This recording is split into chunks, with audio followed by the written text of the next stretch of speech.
Hello, It's happening right now. my name's Daniel G. Wilson, and this is DGAW Interviews. Today I'll be interviewing Yonder Peak. Hello guys. I'm Chris. I'm Chris as well, actually. My name's Chris Harry. As a matter of fact, this is Chris Harry as well. We're all Chris Harry. I'm Chris Harry. This is Chris Harry. My name's Ethan. I'm James.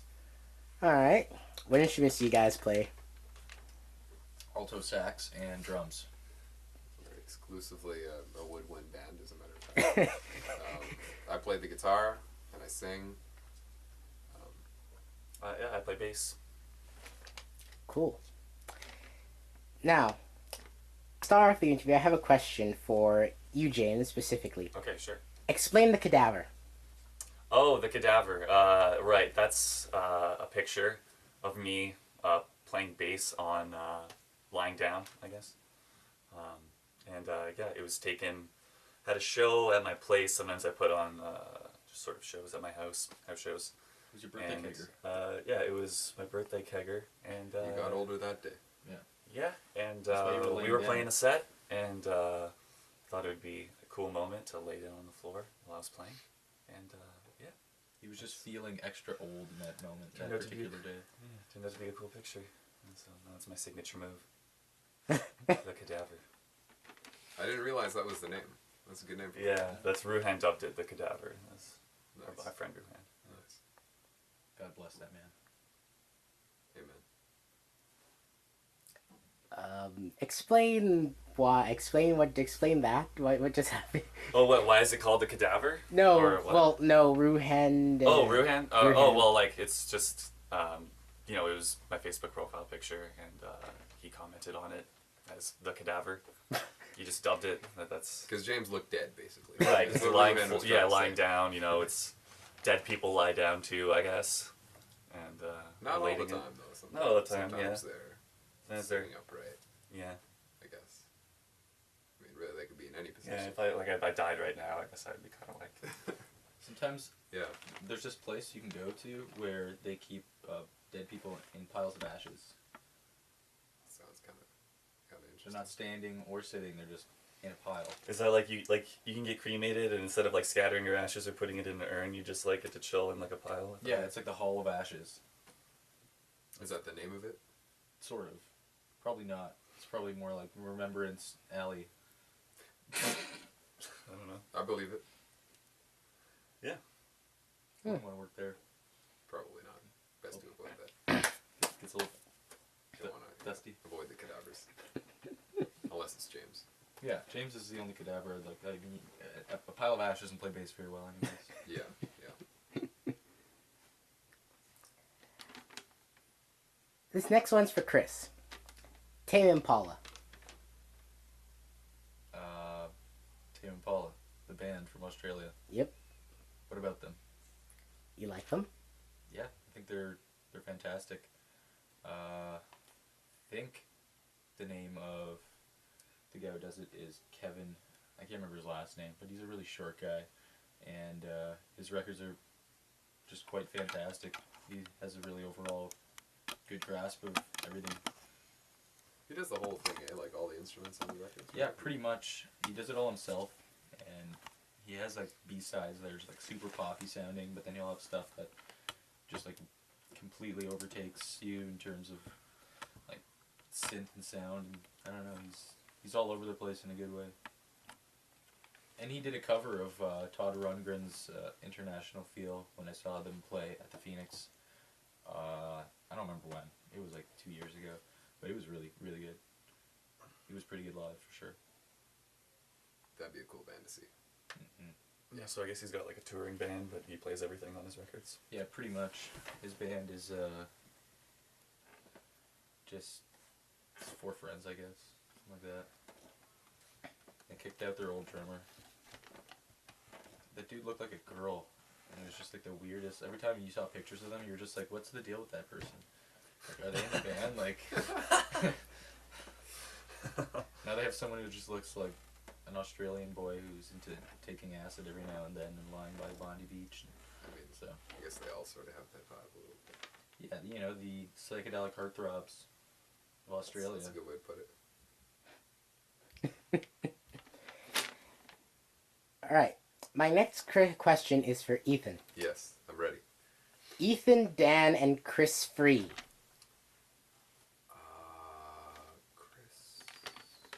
Chris. Spandex. Well, there's Dan and then there's Dave, who also does spandex stuff. But then there's also Chris Jaharchi. Mm-hmm. A bunch of friends of mine from high school would wear spandex on a semi-regular basis for performances and also not for performances. Also not. Yeah, although I guess those non-performance moments could be considered performance, depending on how you look at it. No, yeah, we just did it because I guess we were like weird in high school. Pretty much is my answer. Tell me about the time that you guys just like walked into the auditions for hosting the high school talent show, and there was people who'd actually. Yeah, no, there weren't. Okay, so we ended up hosting our high school talent show in spandex, and there was an audition process to become the host, and you had to go into one of the rooms in front of staff, and you had to like, you know, I guess demonstrate your hosting ability with some material that you had rehearsed. And there were other people that were auditioning as well. And we kind of just walked in these spandex suits. And we had nothing rehearsed, but we thought it would be funny if this is Dan and I, who was that masked guy in the Cannula video. And we just walked in and we kind of were unprepared and sort of just messed around. And then we, for one reason or another, ended up choosing us. We hosted our high school talent show in those spandex suits. Yeah. You in the suits. You got a future. I mean, pretty much. It was sort of a weird thing. I don't think there were a ton of people auditioning against us, but yeah, there was definitely at least 2 other people we saw. So. Definitely made an effect. But yeah, I haven't worn my spandex suit. Mine was orange. I haven't worn that in like years now. But You think it still fits? bet you it fits better now. Oh. Yeah. I'm just waiting for the time.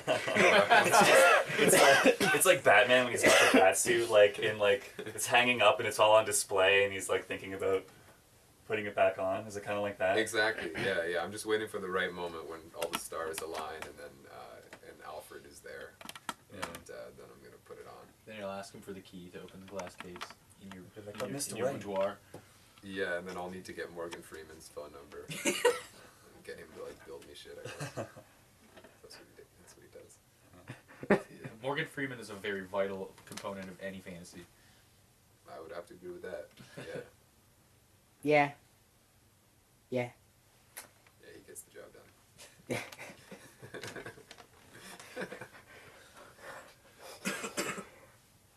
Honest Eds. Yes. Well, we're not really super connected to that place besides the fact that we took a photo beside it. I went in there one time, did you? I don't think I've ever actually been in Honest Ed's. It's just like a giant... Didn't it shut down? Does it still exist? It's closing in 2016, I think, January 1st or 30th or something like that. The Central's going to shut down with it too. Really? Yeah. Wow. crazy. I'm not going to miss that place though. What, the Central? Why is the Central shutting down as well? Because it's actually part of the building. And that video store that's kind of attached to it too. Interesting. But yeah, Honest Ed's is... I miss Sonic Boom being there. That's something I True. can say. Yeah. I know what Bad Boy is doing there. Yeah, that was pretty funny, walking by there and seeing Bad Boys instead of Sonic Boom. But yeah, no, we don't, I guess we're not super connected to Honest Ed's. I have no reason to believe he's honest at all, as a matter of fact. The only thing that popped in my head was 0% financing on your next Mersbo anthology set. Yeah. Which is pretty important. Very vital. How can you sit comfortably without Mersbo? I don't think he can. Can't sleep at night. No. I don't think he can sleep at night. I don't know. I don't know either. I don't know. Just don't know. My friend saw a set of his, and he said that he probably got permanent hearing damage. Oh, really? He He said the guy walked in from, like, he wasn't waiting in the back or something. He just walked in with all his gear, like, on his back, just quietly set up, played noise for like 40 minutes, and then just tore down, put it all in a bag, and just walked out. didn't talk to anybody. That's crazy. He seems like that kind of guy. Yeah. You guys have Yonder Peak has recently been included on a list of bands to watch out for in Mississauga. How do you feel about that? Feels creamy. It's cool. It's cool, yeah. Yeah. Yeah, it's pretty cool. Yeah. A lot of friends of ours as well are on that list. Pretty Huge Cosmic, Pretty Odd, sort of. Like thieves. Like these, yeah. Hammer hands. A lot of people really. Yeah, yeah.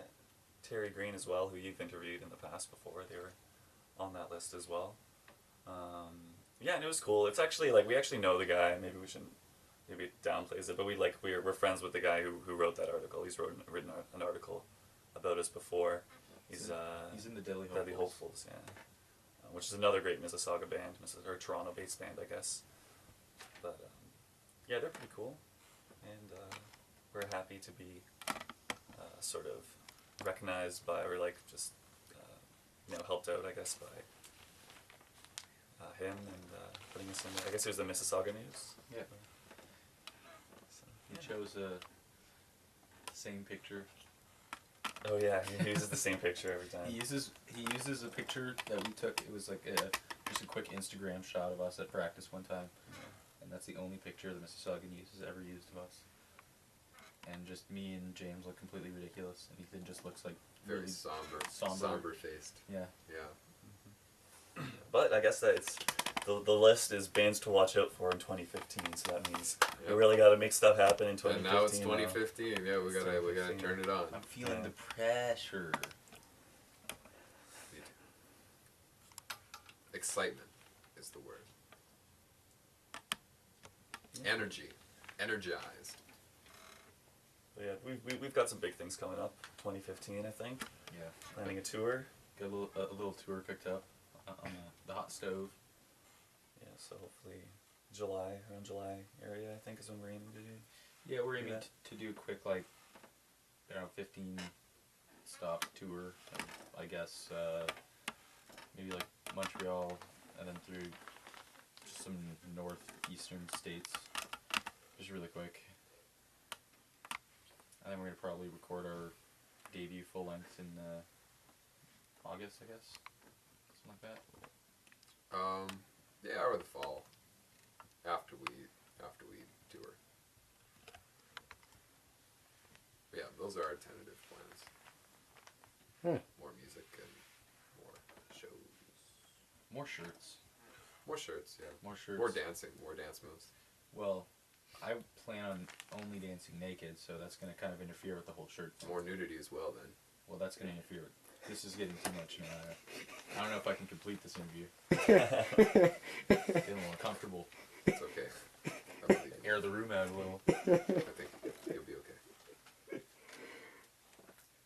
okay. Okay, now stoner rock and sludge metal. Yes. Those are fun genres. Things we've been compared to in the past, maybe? Or, Yeah, I mean, we used to cover a Melvin song, and the Melvins are, those two genres are stuck with the Melvins music a lot. Yeah, I guess we're influenced by some of that music for sure. yeah, Queens of the Stone Age, I guess, is sort of like stoner rock or something. It's Yeah, good stuff. You have to be really stoned to enjoy it, and I think that's the beauty of it. I guess even Tame Impala is like kind of a stoner band, I guess you could say. Yeah, they have that one song called "The Bold Arrow of Time." I would consider that stoner rock. Yeah, it has that vibe, yeah.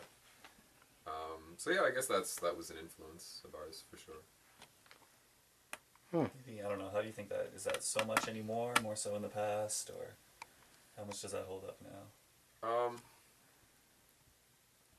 Yeah, I mean, I don't know. I guess we're kind of writing songs now and fleshing them out, and like they don't have quite the same vibe that a lot of our older material had. So I don't know if that influence is going to be as noticeable in our new music, but there's definitely a bit of it there, and will probably always be because we like those bands.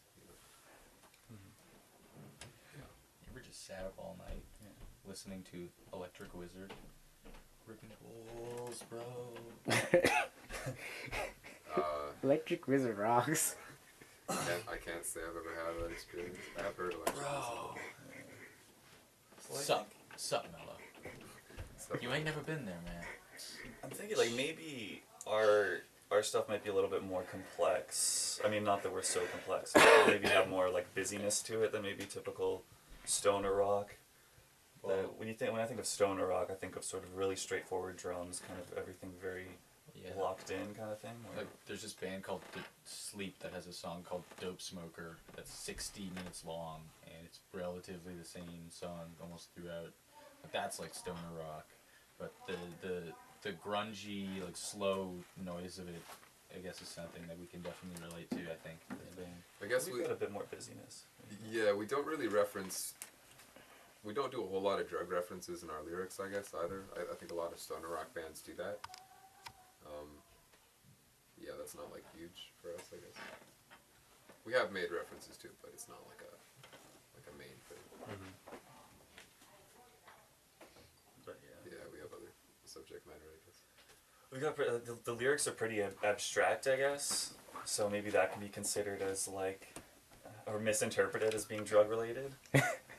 Yeah, I guess it kind of has that surreal kind of vibe. Yeah. Yeah, and I'm sure like if you were stoned, you could listen to it, and then you might like appreciate, because some of it's a little bit sort of strange and zany. You might appreciate some of it in a different way, maybe if you were on drugs. But yeah, I don't know. Yeah, it's not a central theme or anything to the band or anything like that. No, I wouldn't say so. Yeah. This actually leads into another question I have. Explain your lyrics. I listen to a lot of your songs and I get confused. horribly confused. Sounds like we have a theme going on here. Yeah, I mean, the lyrics are, I mean, a lot of it is just kind of like ad-lib stuff, so just kind of nonsense, and then you just put words to it afterwards. A lot of the song concepts are quite loose, and it's more of like the feel of the words than what's actually being said. I guess in some of our more recent material, there's like kind of more of an idea of there's more of a concept. But yeah, a lot of it is just kind of, you know, things that like feel good to say or sound interesting, Or just, even if they don't have a lot of meaning. it's just all about weaving them into the context of the song properly, and if they don't necessarily have meaning, that in itself could be the meaning of the song, right? Some of these songs are just like about like dark, epileptic moments where you're just kind of lost in this like tunnel, you know? Yeah, it's more to like, the whole thing should give a vibe. It's not really like, it's not supposed to be like poetry and music. It's just the whole thing comes together to like, you know. It just paints a picture. Yeah, it's not, you know, anything specific, but it should give off a vibe, I guess, more than anything too concrete, you know. Yeah. I guess a lot of it is nonsense. That's pretty much it.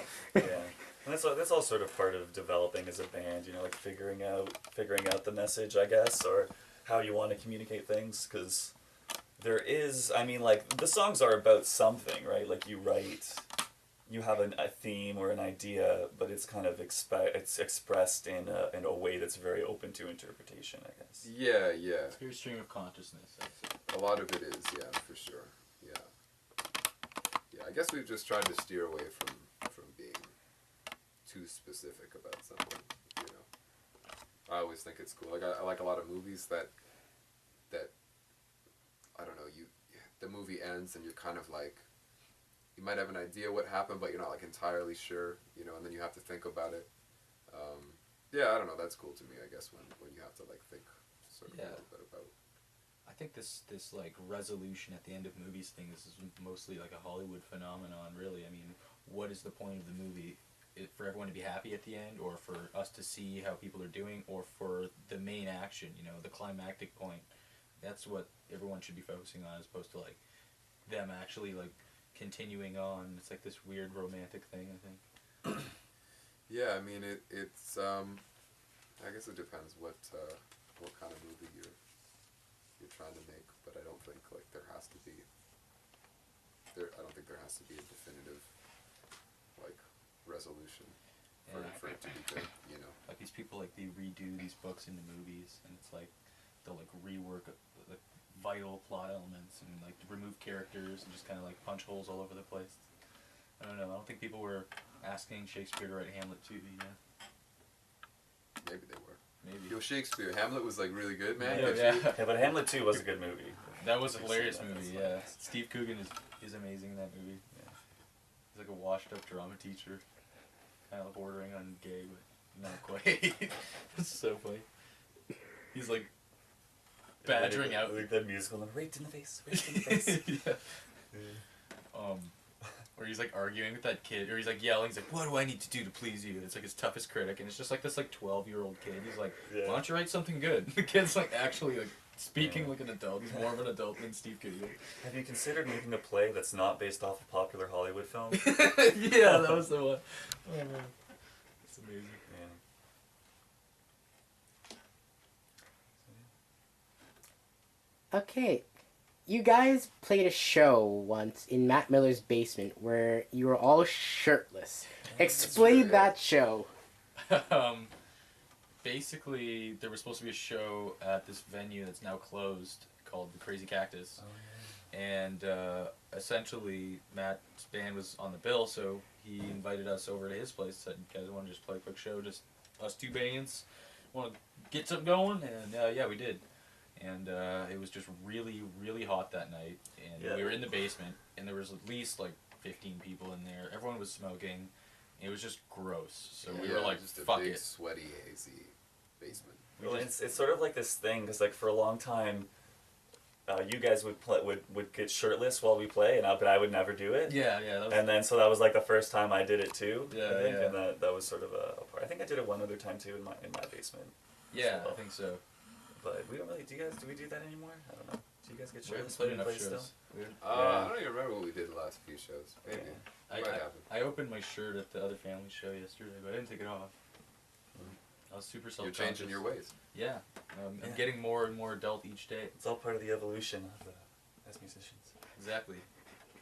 You know, shirt on or off, these are important questions every musician must ask himself. Very as he relevant to progresses. the music. Yeah. Totally relevant. We might have to start like putting on more clothes as the set goes on. So we start with no shirts, Yeah. and then by the end we've got like So many shirts we can't even play our own instruments. yeah, jackets and balaclavas and. I want to wear so many garments that I have to be removed from my drum seat by a group of people. Or maybe just like you can wear so many pairs of pants that you don't need a drum seat. They just sort of like Yeah, exactly. you sit on and it all like Just just wrinkles together and it creates Yeah. That would be cool. That would be cool. Yeah, we might have to do that. But yeah, that show was fun. That was really fun. That was the craziest night for me. Oh wait, what? You're The Matt Miller's night. Matt Miller's? Yeah, that was fun. I drank a lot of whiskey. I don't really remember that night That was a that good well. time. Oh, you know what? That was the night that Brent gave us our first printings of Oh, our first true. CD Yeah, too. yeah. Okay, That- I remember that is- So that's a bit of a Yeah, landmark yeah, night. Yeah, It right. was. Yeah. It was like July. I was working at Swiss Chalet at that point, I think. Yeah, I think so. Yeah.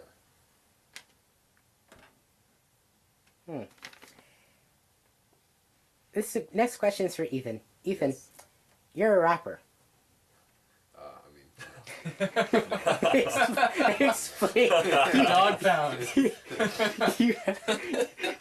Yeah, you're a bit of a rapper.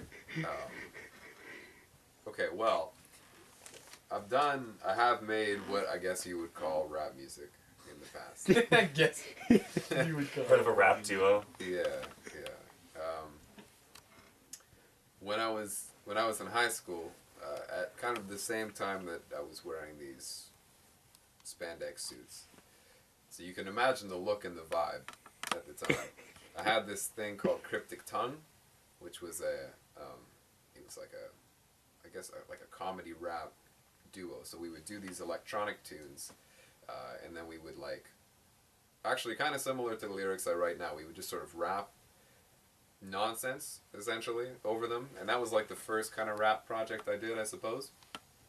And then I did like a collaboration with a friend of mine over like an electronic kind of beat recently. Fuzz Coil. And then sometimes I get drunk and freestyle at parties. Dude, But I mean, sometimes. We're always on a freestyling. on a Yeah. We regular freestyle in the basis. car all the time, man. Yeah. Well, I feel like We for the used to. first for the first 3 months that like I joined the band, every day we on our way to practice, you'd be freestyling. Yeah. Sometimes I would chime in, but it was mostly just Ethan going off. Yeah. I got muscles, you wanna tussle? Yeah, sick rhymes like that. Yeah. Yeah. Walking down the street, using my feet, talking to everybody. Taking I meet. drugs, giving out hugs. Yeah. Important stuff like that. Socially Yeah. conscious. Socially conscious and like Yeah. really in the rap vein and context. Yeah. Influential. Yeah. Stay in school, Provocative. don't drink. Yeah. Quite provocative. Yeah. Yeah, that's my rap music life. All right, I have another question for you, Ethan. Okay. Eep. Yeah. Explain eep. Okay, well that I don't even know if that should be online anymore, but that was I don't know, I've made a lot of music over the years, and that was like my name for the electronic music that I used to make. So I don't know, it was just kind of like weird psychedelic-ish, I guess inspired by a lot of like British hip hop music. Yeah, it was just like a name for a project that I had a few years ago.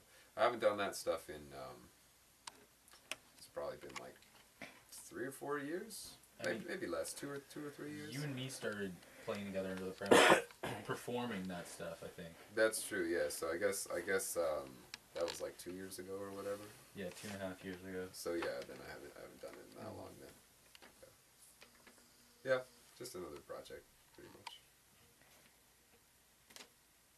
Road to Rosetta. Oh yeah, okay. Well, that was an old band. Digging deep now. Yeah. my back catalog. I used to play in that band as well. That was one of the first like.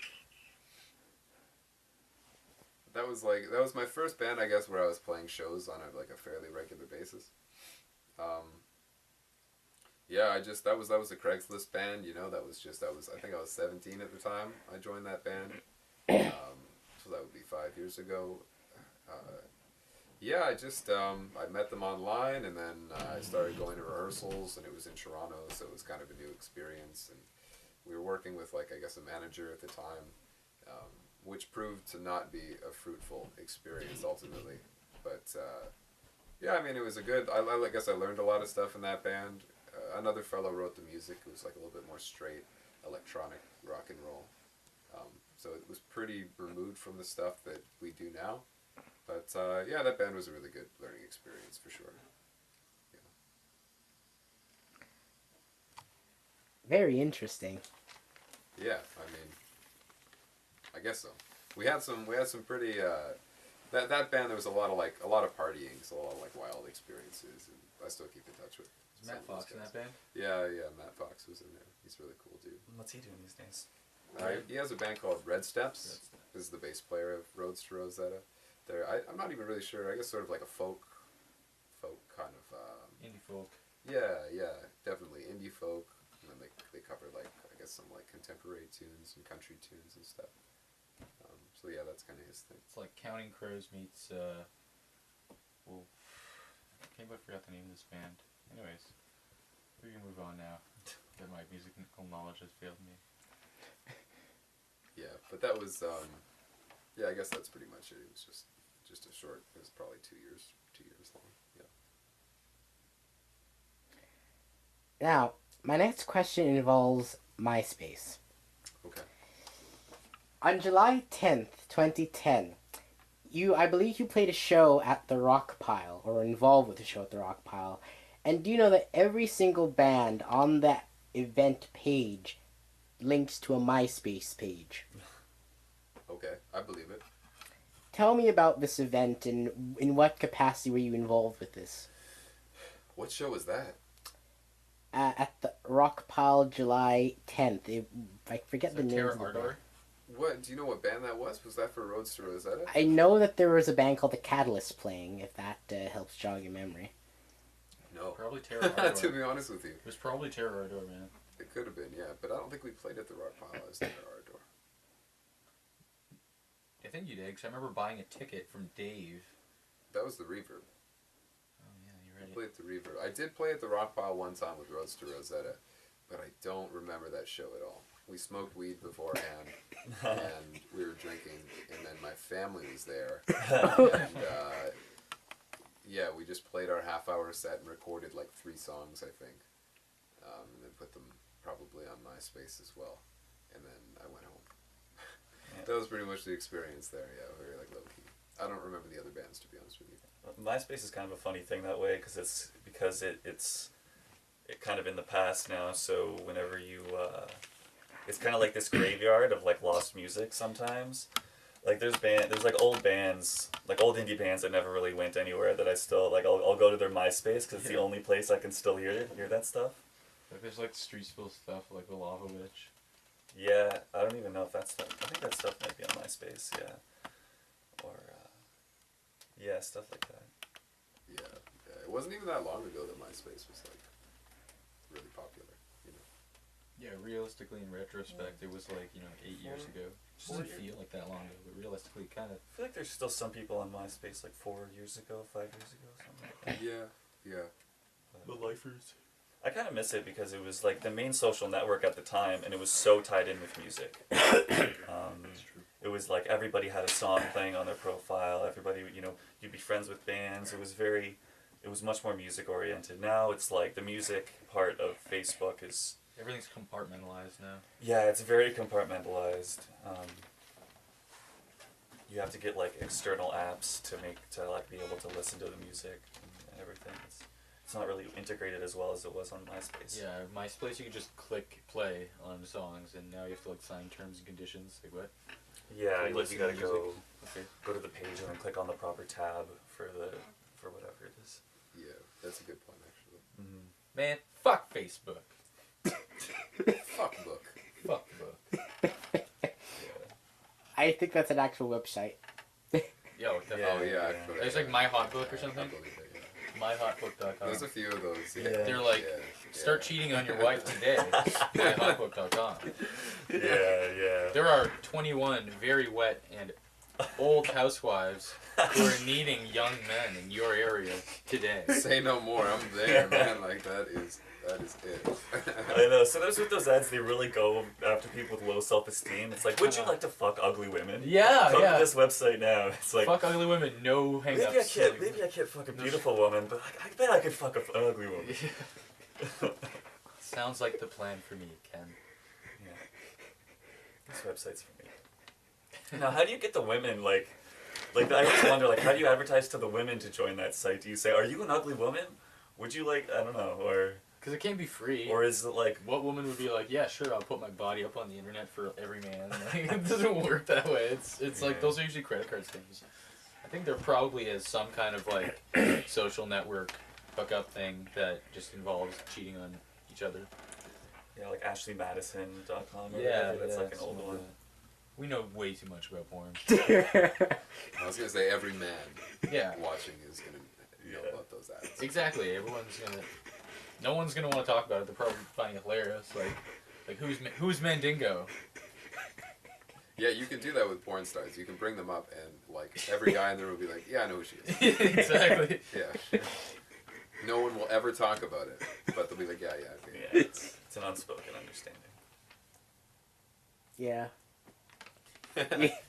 Yeah. We can all agree. See, that was probably a good way to get guys to listen to your music, is if you just have porn stars guest on your songs. They just had, like, you get them to say one word, and then you sample that word and have it throughout the song. Or you know what we Featuring should have Asa done? Akira. Do you remember when like Pornhub had like they were doing like a call to write a theme song for them or something like that? No. Or and I think the song was gonna be like you're thinking, put man. to a bunch of porn or something. Maybe we should have done that. Oh my god, that'd be hilarious. They have a record label now, actually, don't they? Oh, do they? Maybe Don't- we should try to get That on would be sick. Yeah. Pornhub Records. That would be amazing. That's Yeah. awesome. Oh God. Explain the band's name. I can do it the best, yeah. Me and Ethan spent a while trying to figure out the name. We were like going through books and picking out games we liked, comparing it, and we can never really come up with anything that clicked. So whatever, one day I was showing him this comedy record by this comedy troupe from America. They're called the Fire Sign Theater, and it's these 4 guys who are all like radio broadcasters, so they're really cartoony voices and stuff. And the record is called Waiting for the Electrician or Someone Like Him. The song's called W.C. Fields Forever, and it just kind of lampoons how Europeans just completely destroyed Native Americans and stuff.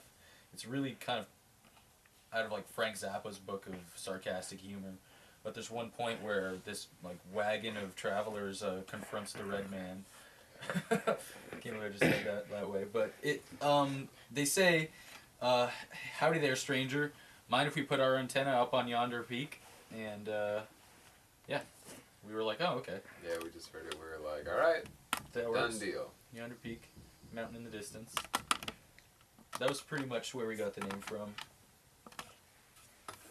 That's the most interesting band name story I ever heard yet, actually. It's just so specific.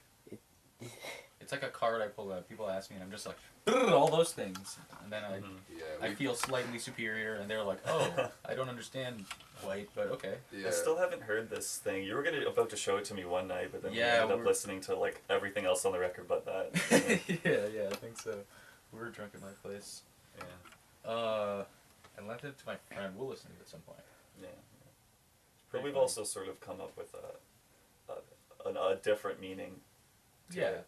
The meaning, like, we've come into the meaning, I think, is what it is. Yeah, it's like if you get a tattoo that you just get it because you think it looks good, and then later on you figure out what it means to you.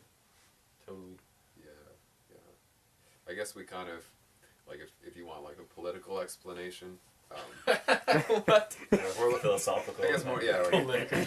maybe political is not the right word, like a personal sort of, it's like, I guess there are a lot of bands that kind of, like, maybe talk about a similar subject matter, but I guess it's kind of talking about how people live for the future, you know, and they're always like waiting for the next thing, the next like good feeling or the next experience or the next, I don't know, whatever. They're waiting for the mountain to move to them, so to speak.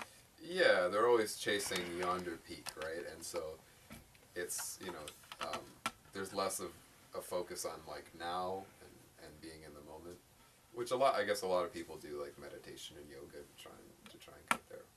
I guess it kind of, the name sort of has become a reference to that a little bit, you know, sort of just more about being yourself and being in the moment and being in this space. And not like having too many anxieties about the future or dwelling on the past, you know. Wow. We went from porn to that and really quickly. We're all over the place. That's good. Wow. Very poignant. Very poignant. Very poignant. Thanks, man. Pointy as well. Very pointy, yeah. You're a very sharp individual. Thanks, man. Ah. Yeah. Cut myself all the time. I cut myself on my That sounds really dark. I cut myself all the time. Yeah, I try to kill myself instead. Like, just all casual, slip that in there. I got Jane. No, I got Jame. Oh. Thank you for bringing that up. Yeah. That's really funny. Have you seen the video of that, or like, did we post? Is that still Yes. online? Or oh, okay. Cool. Well, we were sort of like when we were earlier on in the band, we were trying to get, I guess, sort of creative about promotion and stuff. Just trying to figure out any unique thing we could do to stand out. Just because I don't know. I guess there's so much like saturation on the internet, and it's hard to make yourself stand out as a band. So we just kind of started screwing around with like making vines and making weird videos. Yeah, we were just in between. We were just, I think it was like, well, let's make the best out of practice, even the breaks. So we were like, all right, let's make Vine and stuff. Yeah, And I guess, like, I don't know if this started it, but Ethan just really likes my, like, straight face. Like, if I'm... Your stone face. We find it hilarious. Like, he's got the best. Like, stone I'll face, just like, stare at him with a stone. I guess I'll try to do I it. just crack up. I just can't like he'll say some shit. He just I don't know if it's gonna be funny to the audience. Deadpans and stone faces it, but yeah. Because there's that other Vine we did where it's like, hey, are you excited for the show at the Rancho Relaxo? Yeah, Oh, yeah, yeah. exactly, yeah. Oh yeah. We were trying we got a Vine again, man. That shit was hilarious. Yeah, we were trying to do a promo for a show at the Rancho Relaxo we were doing, and the first shot was just Chris being really weird and saying, "Hey, are you excited for the show?" And then they ended up filming me, but I didn't know I was being filmed. So I was just like staring out, like 1,000-yard stare, just into oblivion. And then that was the next shot of, and then that was the whole video. So when we were watching it again, we weren't expecting that. We just fucking died when we saw it. Yeah, Just and then floor crying. It was funny. and then the next video, it was just like, oh yeah, then it was with the basketball. Yeah, got James. You got game. You got game. He goes, I got James. Yeah. And that was very funny to us at the time. I still find that really funny, actually. We need to maybe make some more of those, I guess. Yeah. Not think about it as hard. The James one. Yeah, we've been out of the Vine game for like probably like a year or so. now. We tried to make this Vine where I'm holding all these balls, Oh and yeah. Ethan comes up to me and goes, "Nice balls," and grabs my balls, and then I drop all my baseballs. But we spent so much time trying to make it. That was pretty funny, actually. It was though. funny, but it just didn't come. It didn't translate on video for some reason. It just didn't work. Yeah, We were trying to get try the that. cut just right and everything. Yeah. It's kind of difficult with Vine. Yeah, totally. And some Vines on there, like on the internet, are so good. Like what people pull off with that stuff, it's just Yeah. unreal. Yeah. It's that's true. Crazy. Saw this funny one where I think this guy was actually having an argument with his girlfriend. His girlfriend's just like bitching about whatever. She's like, I have to do everything, and he's wearing an army helmet, and he has a box of Tampax, and he like films himself from behind a wall. He tears off the corner of the box of Tampax, and he goes clear, and he whips it at his girlfriend, and then she's just like, really? And he's like, retreat, and he just runs away.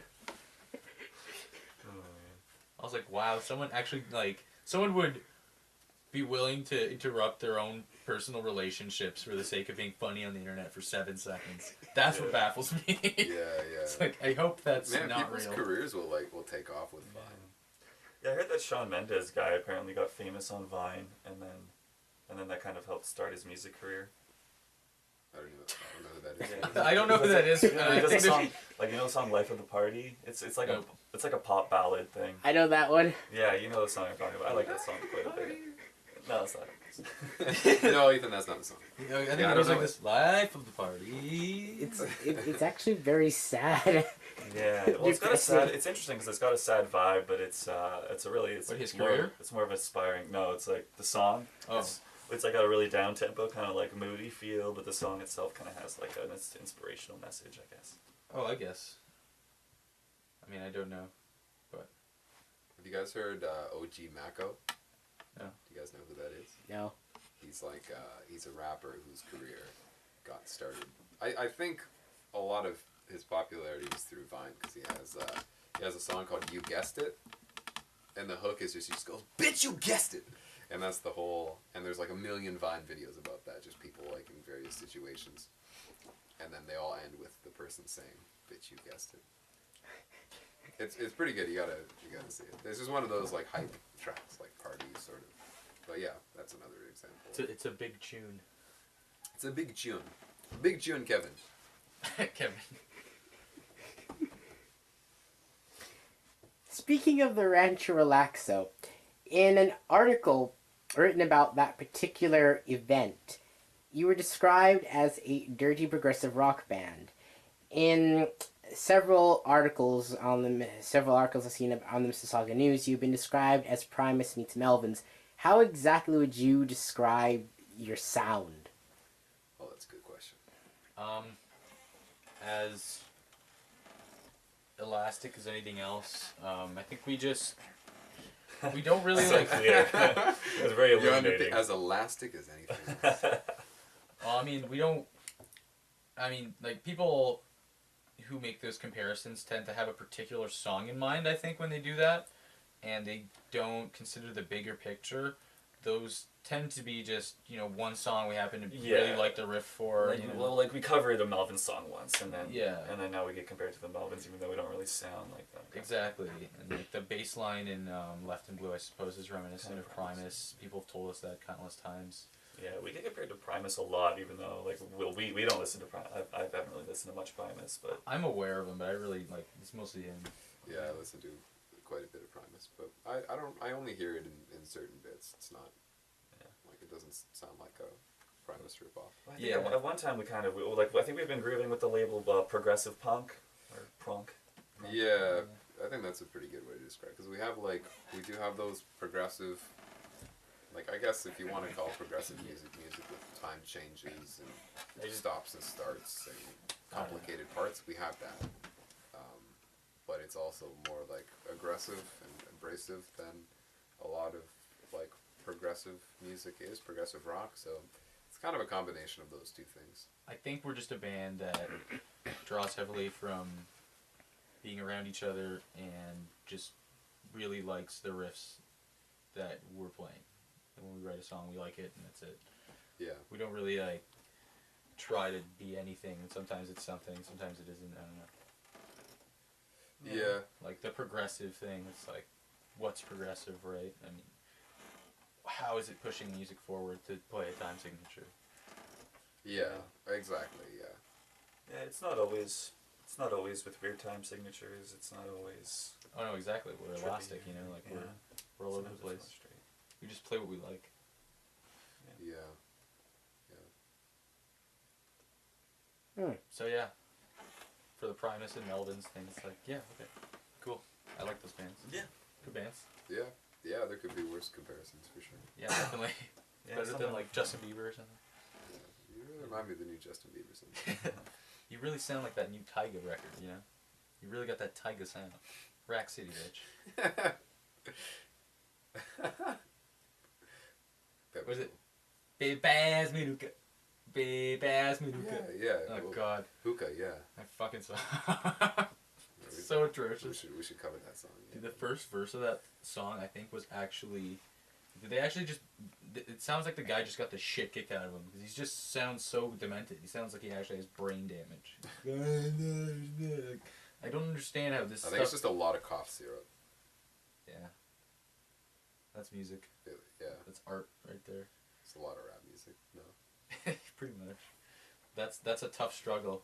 I got off the streets. Now I'm really high. I think just I've always been high. Yeah, at this point, they've been off the streets for a while. It's elevated itself into its own like glory. Yeah. That's what I miss from rap, I think. Is like the grittiness, the struggle, like the Wu-Tang stuff, you know, like that first Wu-Tang record where they're just talking about like killing people and running out of fire exits as 16-year-old boys. I'm just like, holy fuck, yeah, like that's what I can identify with this. No, you're just like, holy shit, dude, like, this is real as fuck. Yeah. And these days, it's like, I'm really high. I have money. It's like, okay. They're just like party tracks. You know, There's just, always underground. There's always underground stuff though. It's Totally, stuff. yeah. nothing wrong with party tracks. Oh, no. Yeah. Well, there's Odd Future. True. Yeah. There's Odd Future. I mean, people like Danny Brown, I guess, who has a mix of party tracks, and he also discusses real shit. I guess. There are people out there for sure. I actually haven't really listened to Odd Future that much, to be honest with you. Nor I've heard like some of Tyler the Creator, Earl. Earl I like Sweatshirt. Earl. I like Earl has a really good flow, but Tyler the Creator has a really interesting vibe. But I have not listened to either enough to really like be, I think, like to be able to speak about it. Just from what I've heard. Yeah, they're like one of those bands with like a huge like there's so many people in that group and they all have projects. I think Frank Ocean is part of that group. Yeah, I think he is. Yeah, there's so many albums associated with Odd Future. Yeah, it's hard to keep track of them all. They're cool though. It's like trying to keep track of Lil B. Yeah, or Buckethead. Yeah, Buckethead. He released like 80 albums last year. It's just ridiculous. Yeah. Yeah, we figured it out. Buckethead, there was a period of time where Buckethead was putting out like an album every like 3 days. How- Consistently for like a year. No? Yeah, that's Yeah. right. Full albums. At least, like his albums, they're typically 30 minutes of music or more. And that's a full album, if you ask me. Yeah, Were there vocals or It what? just varies, really. They're all pretty different, I'm yeah. sure they're all pretty different. Yeah. Every day. But still, even if they're horrible, like, That's still Like, like you would have to- impressive output. yeah, you would have to just not sleep ever. Like, how would you Yeah. do that? Yeah, I don't Or know. just, I don't know if it's like almost just all improvised, or just he just jams on guitar and then plays drums to it, and then It would have to plays be the that, bass, yeah. and then just lets it go from there. I don't know. Maybe he just like writes a riff and he's like, all right, I have to write a song to this now, and he just does it. Yeah. Everything he plays is perfect, I guess. It's just a robot. He looks like a robot. He has a bucket on his head and a white mask. Very robotic. He looks like a nightmarish. It just looks nightmarish. Yeah. It's like Weird Al trying to kill you.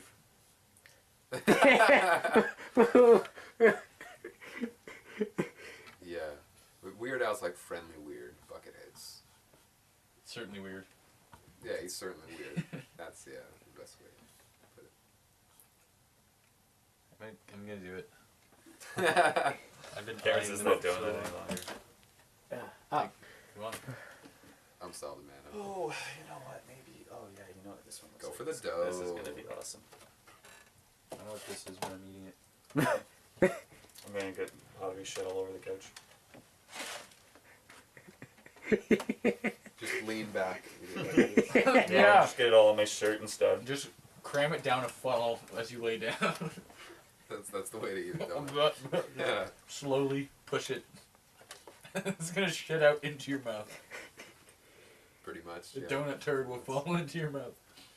That's the way. Excuse me, sir. Did you know there's just a little bit of donut in your colon? Just a little bit.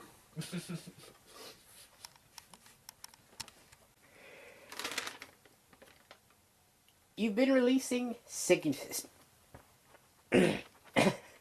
You've been releasing singles steadily over the past half a year. Why? I guess we just decided at a certain point that we got more attention staggering the releases of our songs than to put them all out at once. So I guess it's purely like a promotional sort of thing. I guess when you put out a collection of songs, a lot of people will listen to like the first 2 or 3 songs, and the people who really like it will come back and listen to it. But a lot of people kind of like, I don't know, there's a bit of a buzz for a small fraction of the record, and then that's it. If you stagger the releases and you put them out over like 6 months or something like that, people get re-hyped every time you put out a song. So I don't know, I guess it's just a way to keep people interested for longer. Yeah, get more mileage out of the songs. Not to say we're like sitting on some like Fort Knox like style bank of songs or anything. Yeah, we have been recording them just kind of like one off, and then we don't have them all done, but yeah. When we feel like it, I guess. Yeah, we do want to do a full-length record, because I think there's something nice about having like kind of like a finished collection.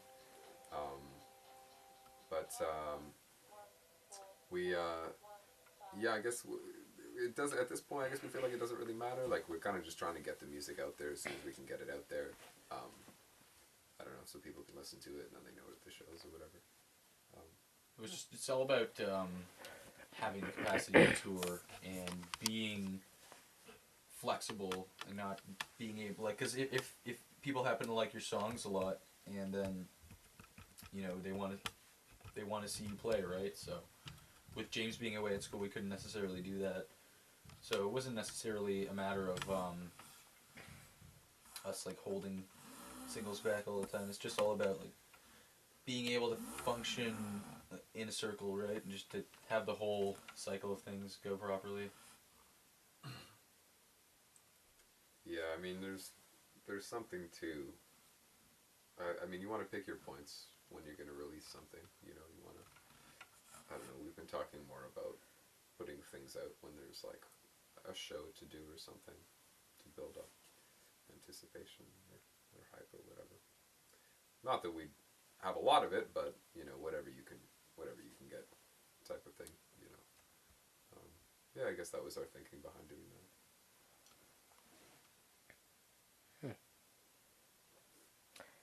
Now, Ethan, I have a question for you. Tell me, HD Stardom. Yes. Explain HD Stardom. That was just, I have a friend called Kyle, who is actually doing a Yonder Peak song as well, like recording it and mixing it. I guess he was just looking to sort of build his portfolio of songs he's mixed and engineered. And I became friends with him through Yonder Peak shows probably like a year or two ago. And yeah, I guess we just got to talking and somehow someone suggested that we should collaborate on some songs. So yeah, I just kind of went in there and I had written some songs and I recorded them with him and I did most of the instruments. I got my friend Darrell to play drums and yeah, it was just kind of another project, I guess. More like pop, I guess. That's pop. Yeah. If you some of the songs on there are a little poppy. There's one song called Just Relax that's like kind of a pop song.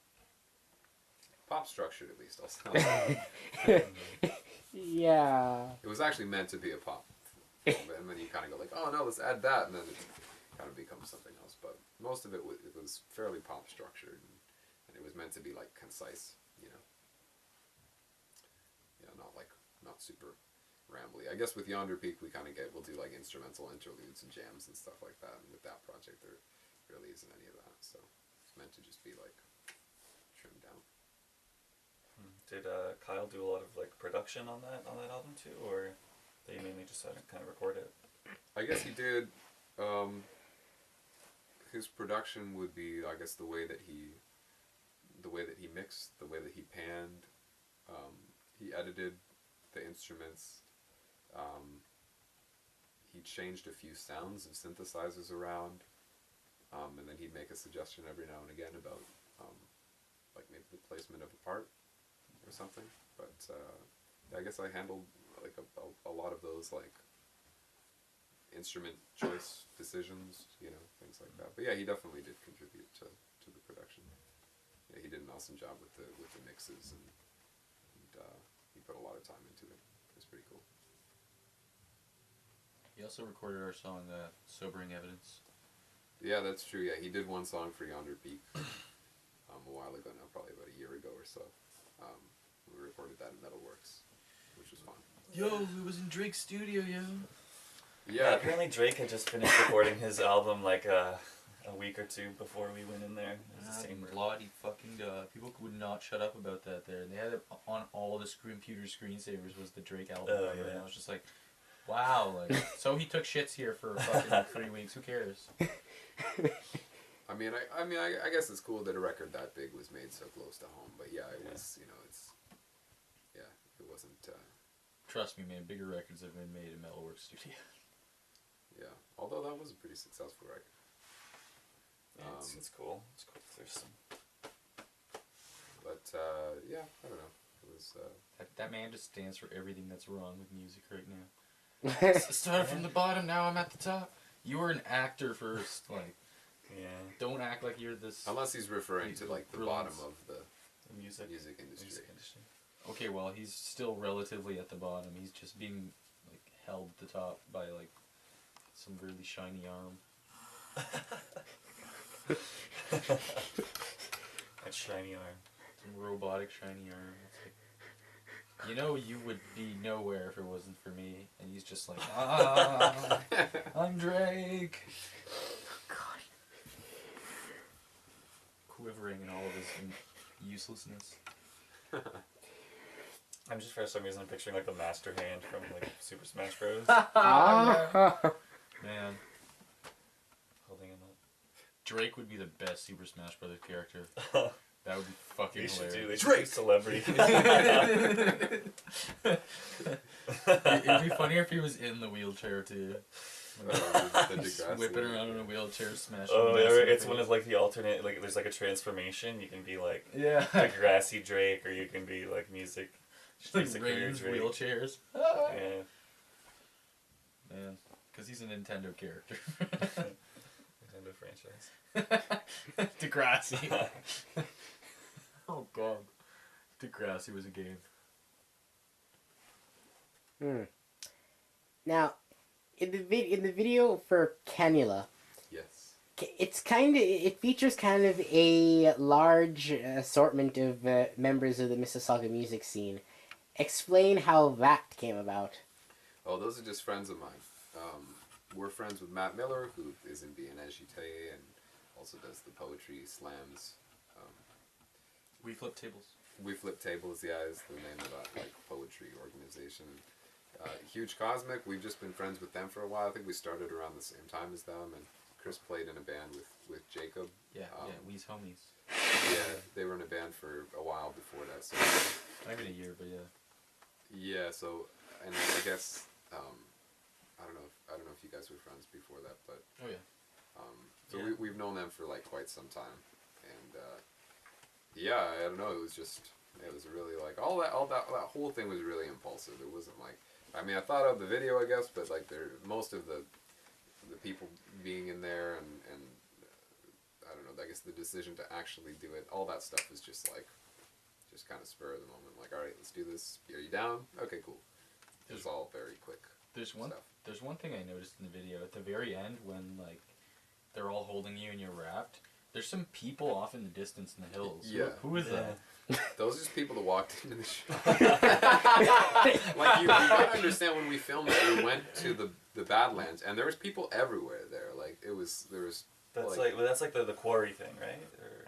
Or the quarry? I don't. was that like where It's where near they're building Georgetown, this- right?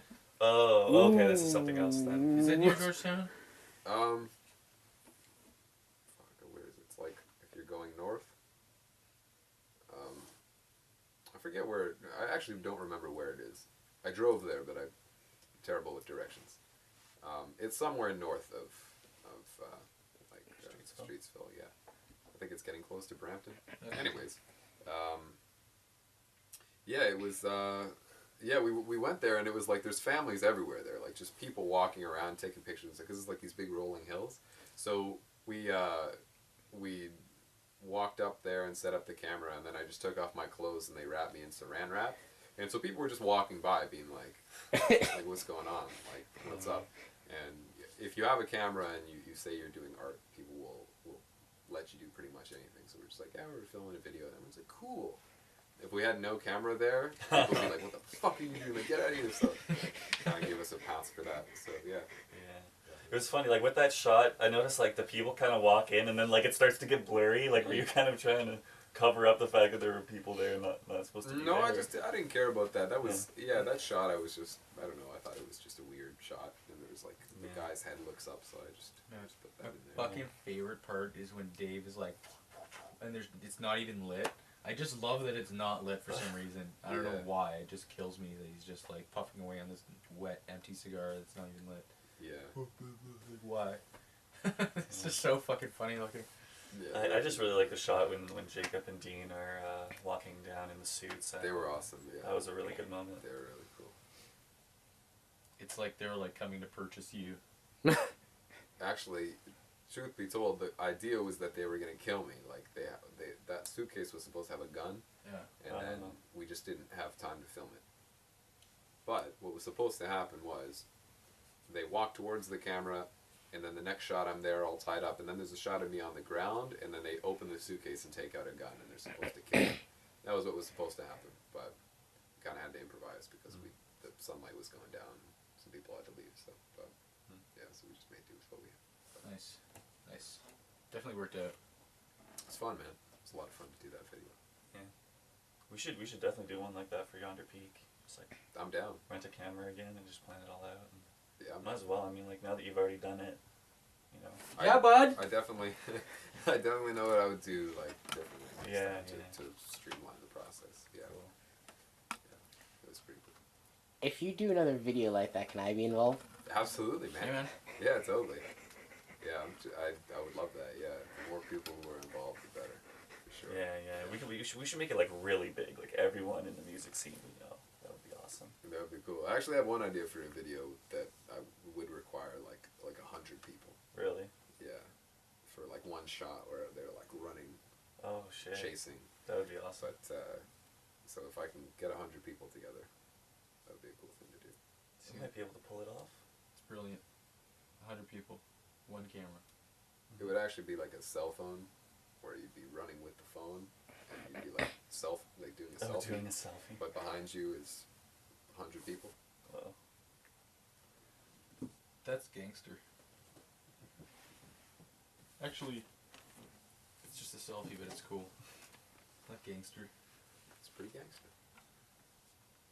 I don't know. Pretty gangster, man.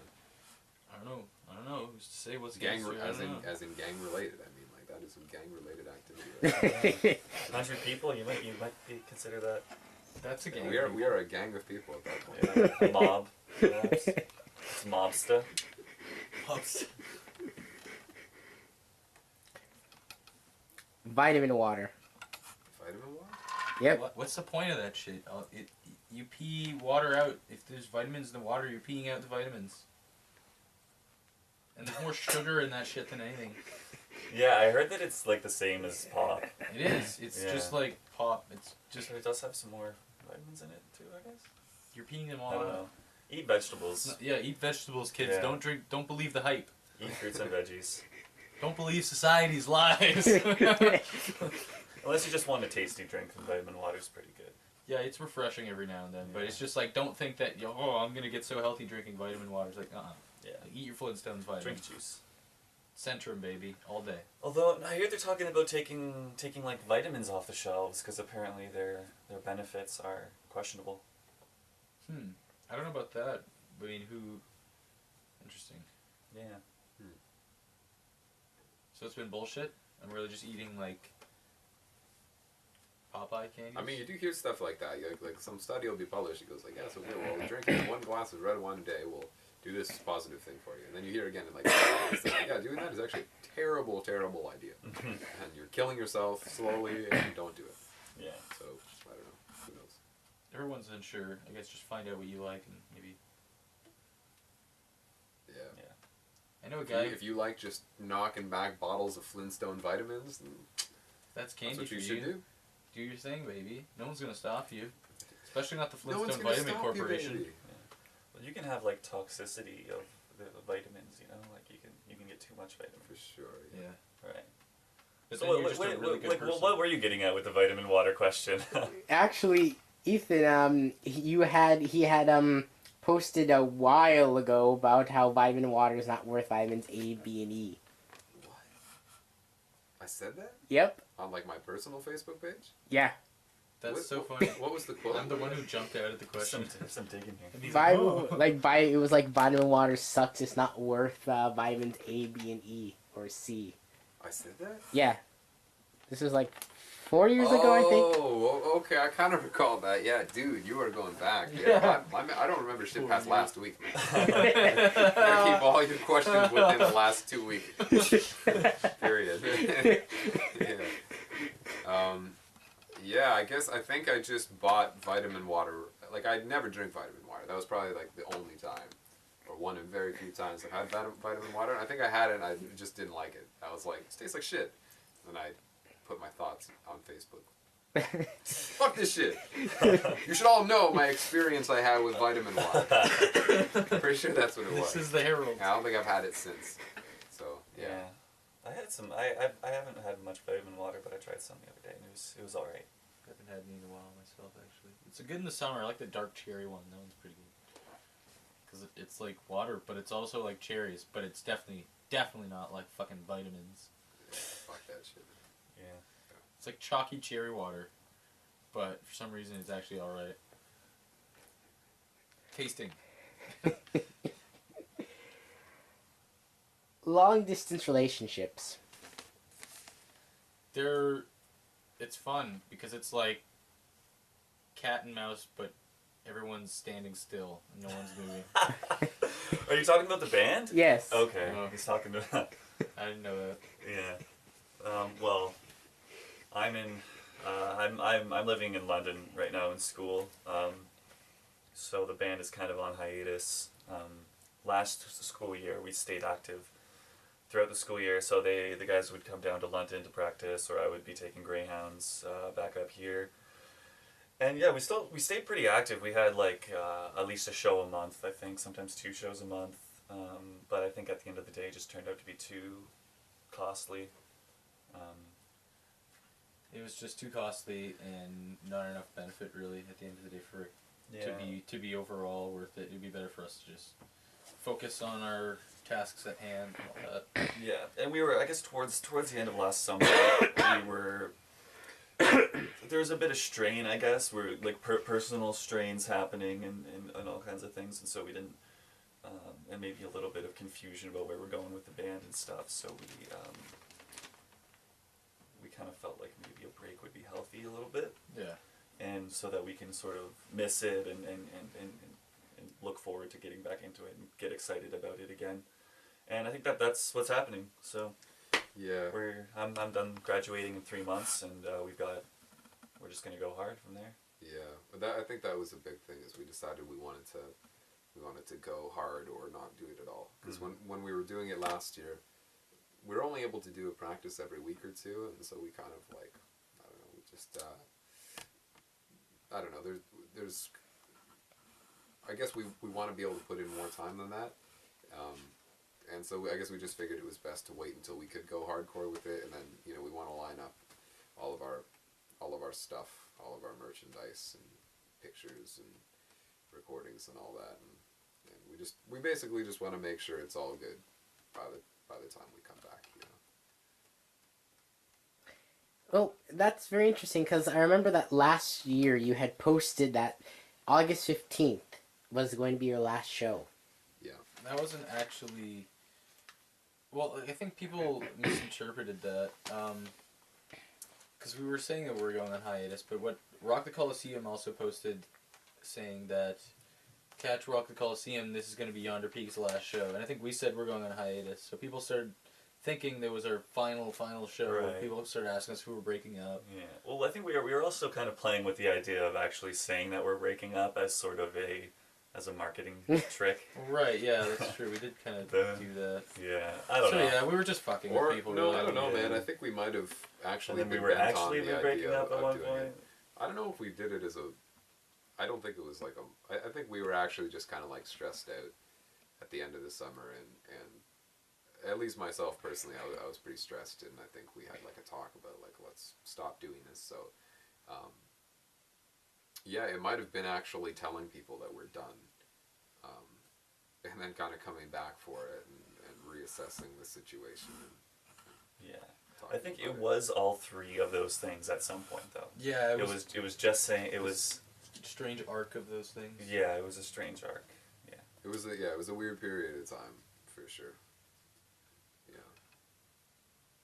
Which led to the break. Yeah, which sort of led to this sort of conclusion about like a recommitment, either it's all or nothing kind of thing. And so yeah, that's the plan. I mean, these guys just got a place together in Toronto, and that was an idea I had back in the summer that we should all get a place together so we can just like work on shit every day. Like we're always around each other. We can always be talking about what's our game plan. How are we gonna try to make this work as a business, I guess, everything. Yeah, totally. Yeah. So we've got that lined up. We're planning on coming back in like May. May is going to be our first sort of return show, and yeah, we're going to have everything ready by then. We should have played more shows in London.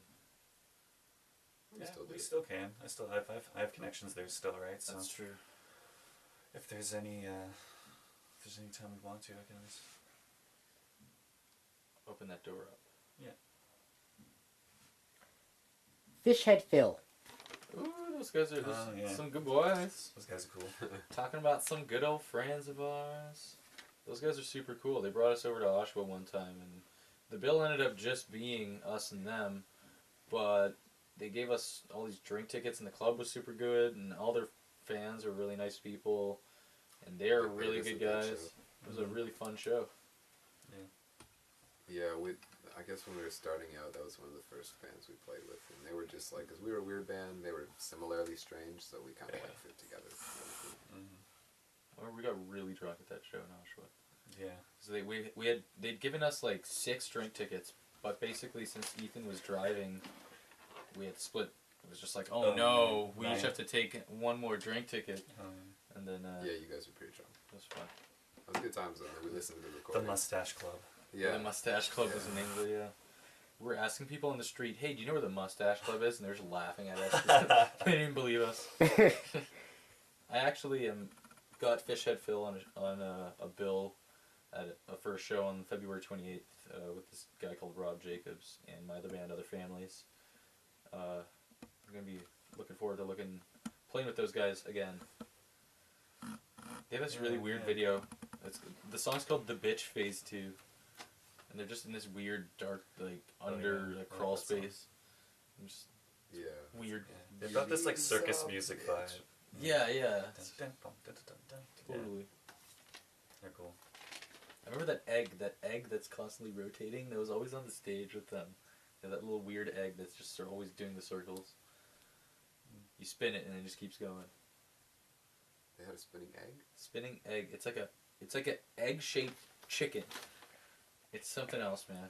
An egg-shaped chicken? An egg-shaped chicken. Which came first, the chicken or the chicken egg? That was the one. Egg-shaped chicken. That's the progenitor of all life on Earth. All poultry life. What did come first? It was both. That's the answer. It just fell into itself. It's like Humpty Dumpty with a beak. Oh, God. I don't want to think about that. Now give it Freddie Mercury's mustache. Oh, God. That's pretty good. You're steering in a good direction. Steering in a good direction. You guys once played a show in Jesse Alarcon's basement in Brampton. It was acoustic. Yes. Tell me about Well, that. I'm the best one to talk about that because that's actually the only person there. The only person, like, there were no Yeah. audience. Yeah, There Jesse wasn't there in his own basement. Yeah. Nobody was at Jesse's house. It was only me. He broke in, And played the set. Yeah, I played a song, one song to myself. It was, Why can't I do this at home? yeah, pretty much. That was the scenario. Empty house, me. It was a very small show. Jesse had, I guess, maybe like 3 or 4 bands. Huge Cosmic was on that bill, actually. Yeah. It was like maybe like 10 people sitting on his basement Was that floor. Get Wise's last show? Get Wise played that as well. I don't know if it was their last show, but it was. No, it's their last show. That was it? Yeah. Yeah. They were there, and I played the Yonder Peak songs on an acoustic guitar. Basically, That's pretty much it. we couldn't do it because I couldn't get off work that night. Last minute, I'd gotten a new job at Goodfellas in Streetsville, and I was trying really hard to be like super welcoming of any bullshit they would throw at me. They were kind of dicks, but yeah, I ended up having to work because they fired a dishwasher. So that was it. Yeah, but I think that just turned out to be like 10 stoners in a basement. Like, Yeah, that's smoking essentially weed. what it was. So it wasn't really a It wasn't a major huge loss. opportunity missed. Yeah. The only other show we had to miss out on was All Stars in Brampton with... It wasn't with Bancuti, it was with that other guy. What's his name again? Luke? That promoter. Oh, Lance. Lance Ryan. Right. Yeah. I don't know much about that guy. Me neither. I just know he's bald. And his name is believe Lance, that's the case. so he's a walking...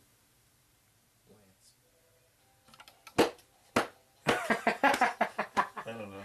He's got sunglasses on his Facebook profile picture. Lance. That's Just all got him. So we know some important details. Yeah. Yeah, we're getting down to the nitty gritty of Yonder Peak. Explain the Mississauga music scene. How, from your perspective, it has changed in the last 10 years. I don't think it's changed much at all. There's still nowhere to play. We're all still playing out of our houses and playing to each other. realistically, it's just bands move on. You know, everyone has lives. People get married, whatever, have kids, or just become disinterested, go to school, go away. Some people die. It's just life happens. So realistically, it's just like People this. don't die other places than Mississauga. It's just strictly where people Mississauga come to bands die. dying. Mississauga. No, So I used to care more about it, like yes, Mississauga, let's have a music scene, but it's just the nature of the beast. We're a suburb outside a huge city, and so, you know, eventually you're gonna. It's basically just a training ground, and eventually you're gonna move on to Toronto. It's good though. We're all looking to escape together. You know, I don't want to generalize by saying this, but I see bands that in Toronto, and it's just like they're all so used to it. I don't know. It's like they don't know what it's like to not be able to fucking play somewhere or something. You know, Right. to have to like really look out and think outside of the box about holy shit, how am I gonna get some people to listen to my music tonight? Maybe not tonight, but you know. Yeah, like yeah, it's just the venue system or the venue outlook is pretty bleak. Yeah. Like, well, at one point, the Crazy Cactus was like our best and most reliable venue to play at, and the acoustics there are horrible. It's just this restaurant with. It is crazy though. We were literally playing in a spot that used to have a mechanical bull in it. Yeah. We were in the mechanical Which bull is kind ring. of awesome. It is kind of awesome. I like that the pool tables in that place were that was cool. This old little place, but yeah, I don't know. It sucks that that place closed. It really does. I think if we're talking like long term, like over the last 10 years, like I think at a period of time there were more venues. I think I remember going to shows at the Kinsman Hall when I was pretty young. But that was Graydon, right? No, the Kinsman Hall's a different place altogether. They would do shows at Graydon. Ryan Tobin would do stuff at Kinsman, right? Yeah. I'm not sure if he would or not. Or they did shows when like Marcello's or whatever. Marcello's, yeah. True, yeah. And now, well, like, I know there's like the jam nights at Cucullins, but that's not as. It's not bands. It's just like a bunch of people hanging out. Really. Sometimes there's bands. It's an open mic, so sometimes there's bands. It's a lot of covers. So yeah. It's not. It's good. It's just not like shows. Yeah. Where like 4 bands are playing in a dirty basement somewhere. You know. Right. Yeah, it's not super sort of like. I don't know. I think I heard at one time. I don't know. At the Masonic Lodge, there were like shows every week at one point there, right? Yeah. Is that the case? And That's I think probably around the time we were graduating high school. Or I think I might have even been before. Before. That was like when we were. That was probably maybe when we were in middle school or something like that. I just remember taking acid and going to Marcello's one time, and there was just shows like every week there, and that was in grade 12. So yeah, around that time there was lots of stuff in Streetsville. Yeah. But I think that was a big thing that got a lot of people when there was like shows at the Masonic Lodge with such regularity. There was, because then there's all these people reliably going to this thing on a regular basis and like seeing bands doing something of their own, something creative, and then it inspired a lot of other people. There was to like do that.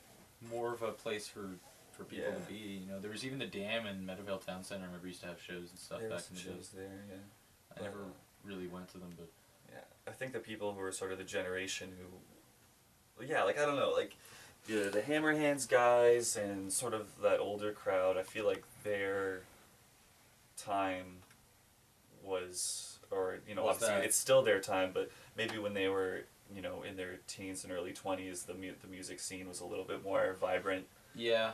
In Mississauga. This was like hot on the heels of like Ill Scarlet and Billy Talent and stuff. Yeah.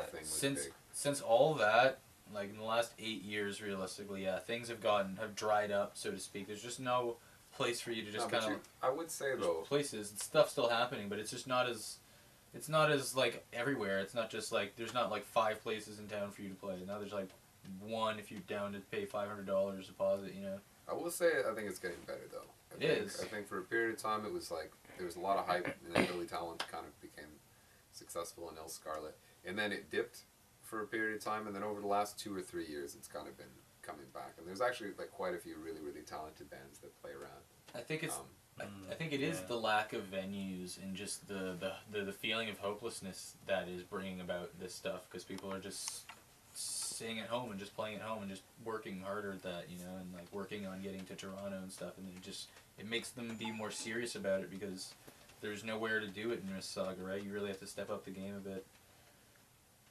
Yeah, there definitely is a shortage of venues, but I think there is more enthusiasm now than there was like 5 years ago. Yeah, or something definitely. like that. It's going up, so I'm pretty optimistic about 2015.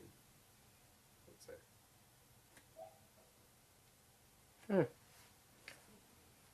Fascinating. Yeah, it's interesting. It'll be interesting to see where it goes, I guess. We do need more venues in the city. Yeah, for sure. Water cooler talk. Oh yeah, what was that video where we were playing Left in Blue? Oh yeah, that was another just attempt at Is that where you're naked? something creative. I don't think so. Wasn't that the one where? We're telling jokes and laughing arbitrarily. Yeah. It would be sort of a clip of us playing, and then like a punchline, like all sitting around like drinking out of coffee mugs and just. And that's when my grandmother said arachnid. Ah ha ha ha, or something like. Or no, that's not how you spell an arachnid. Well, no, what did I? And then I force fed her a cantaloupe. Yeah, and then just we all laugh. Yeah. And then it cuts to us playing, and then the camera falls. Yeah, just another.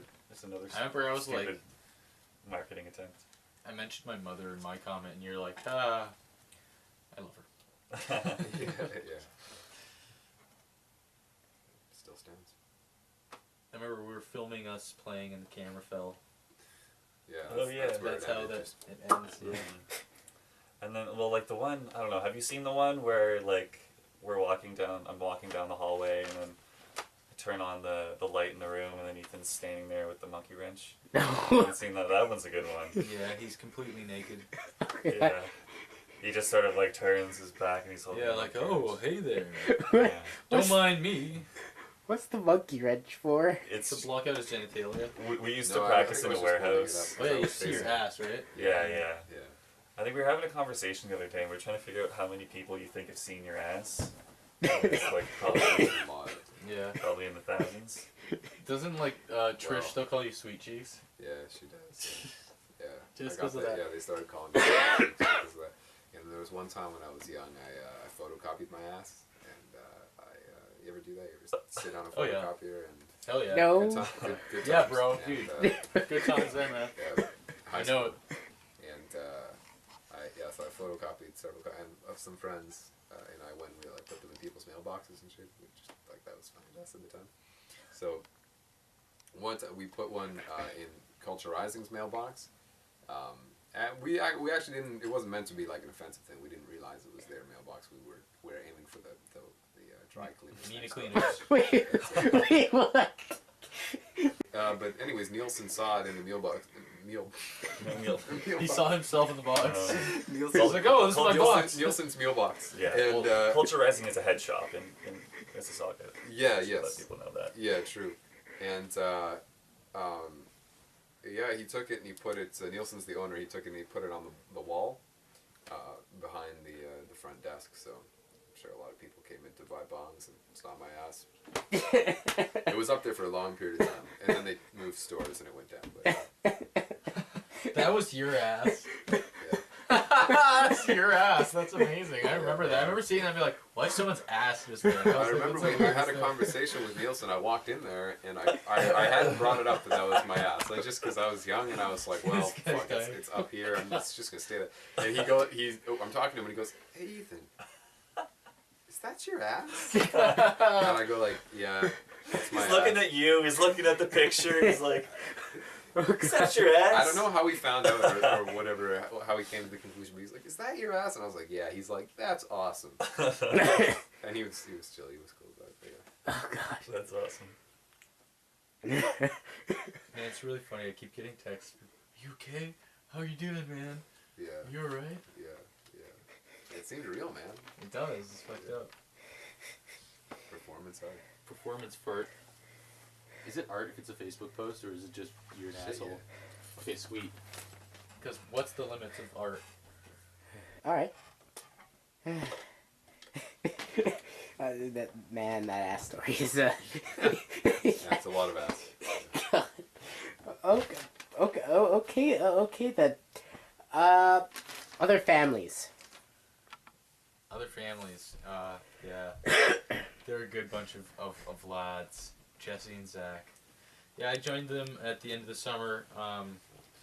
I know I met them at a house show at Jay Colburn's house in March with these guys, and talked to Zach. We hit it off. We both read the same highbrow bullcrap poetry, and yeah, I just went to a couple of their shows, and we're hanging around this summer, and they're telling me that one of their guys is leaving, so I just helped them out.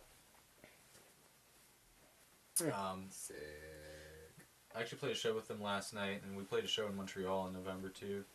And there was a show in December that I arranged myself with some bands from Detroit that went down pretty well as well.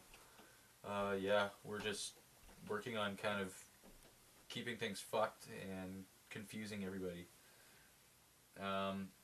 When it's fun, that's the type of shit other families is about.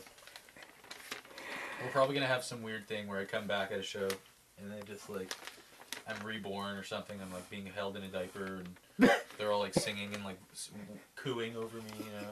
And I start drooling. And then I crawl all over the drum kit. So like normal. Yeah, exactly. Yeah, just like a normal day. A normal day, Yeah. average everyday adult man's life.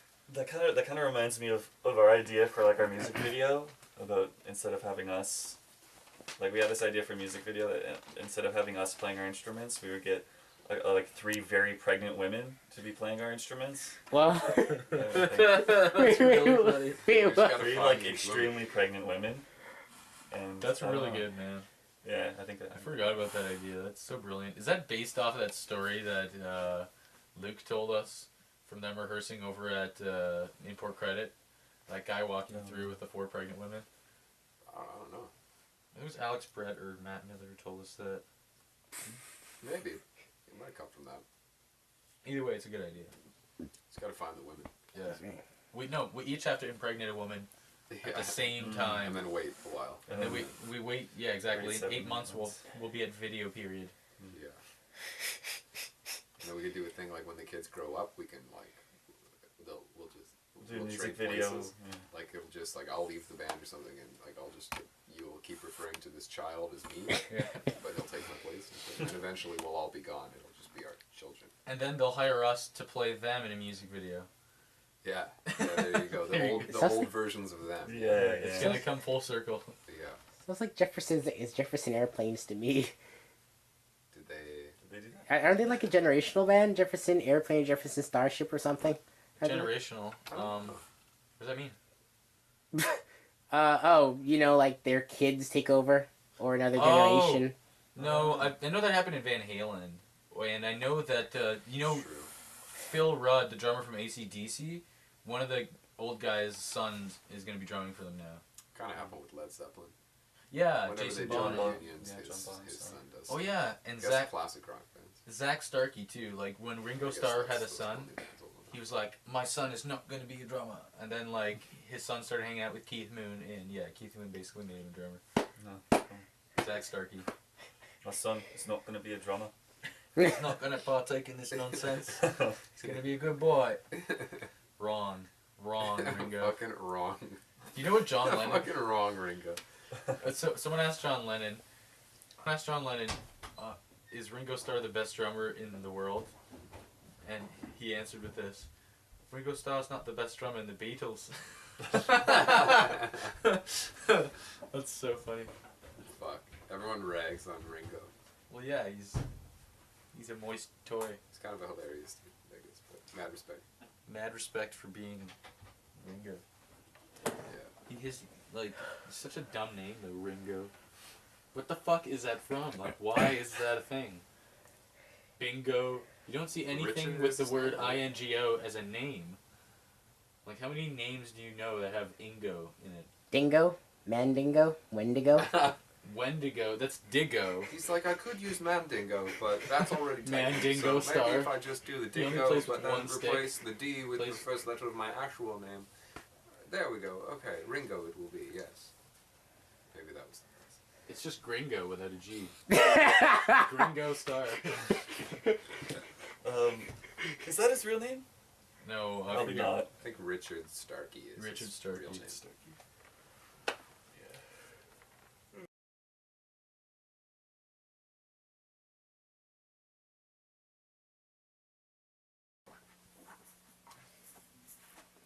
Yonder Peak.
Thank you.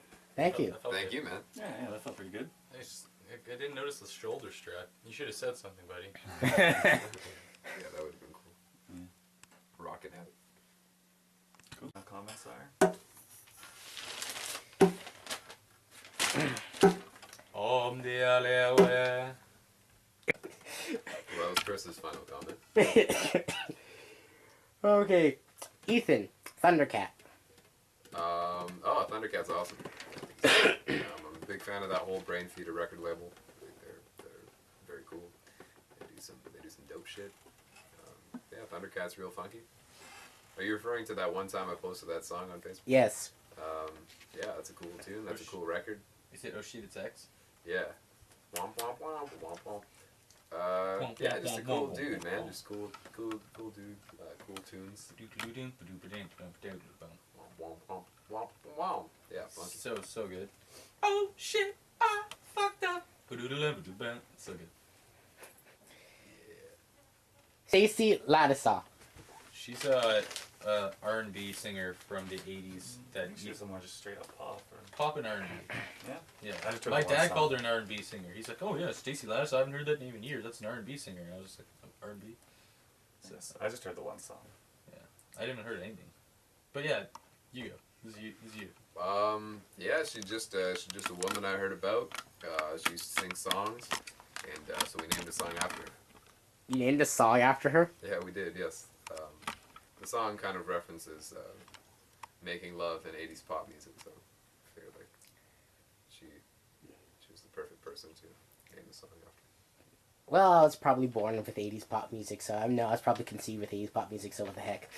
Yeah. Yeah, Maybe it was well, even Stacy Lattisaw. You should ask your parents sometime. It wasn't Stacy. I know but, what I like, was it conceived Stacey. to. It was an episode of Seinfeld. There's actually there's a website where you can put in your birthday and it tells you like what the #1 song and #1 movie of the week that you might have been conceived. Oh. Yeah. Wow, that's good. Mine was like a Marky Mark song. Good vibrations. I think it may have been. Yeah, they were indeed. Dude, wasn't he like fucking crazy? Like, he beat the shit out of people and stuff? Mark Wahlberg. Yeah. Yeah, he was. Yeah. He was like a racist and like violent and like just. Yeah, and then he, I guess, found God or something. Wait, he found God? I think at a certain point. I don't know if it was later, before or after the Funky Bunch, but at a certain point he found God. Yeah. Interesting. Very interesting. Yeah, he's definitely an interesting character. How long have you guys individually been playing music? I've been playing drums for about 8.5 years. I'd say myself probably 11 or 12 years. Yeah, I'm the same. I started playing guitar about 11 years ago. And I just started playing bass basically for this band though. I bought a bass prior to being invited to audition, but then I don't know. I guess I told you I had a bass and then you asked me, or did you? I think did you just ask on a whim if I play bass, or? I think we were at the bar and I mentioned it and you said I want to Oh, cool. like come play bass or something like that. Cool. It was something like that, and then Yeah. that's what happened. It was kind of funny with the audition process because like these guys just invited me over to jam and they didn't even teach me any songs. It was just like we just improvised and just kind of jumped around. And, Yeah, just kind of rolled out. Yeah, then I kind of forgot about it. And it was like a couple weeks later that they contacted me and asked me to join. Yeah, we tried out a bunch of people.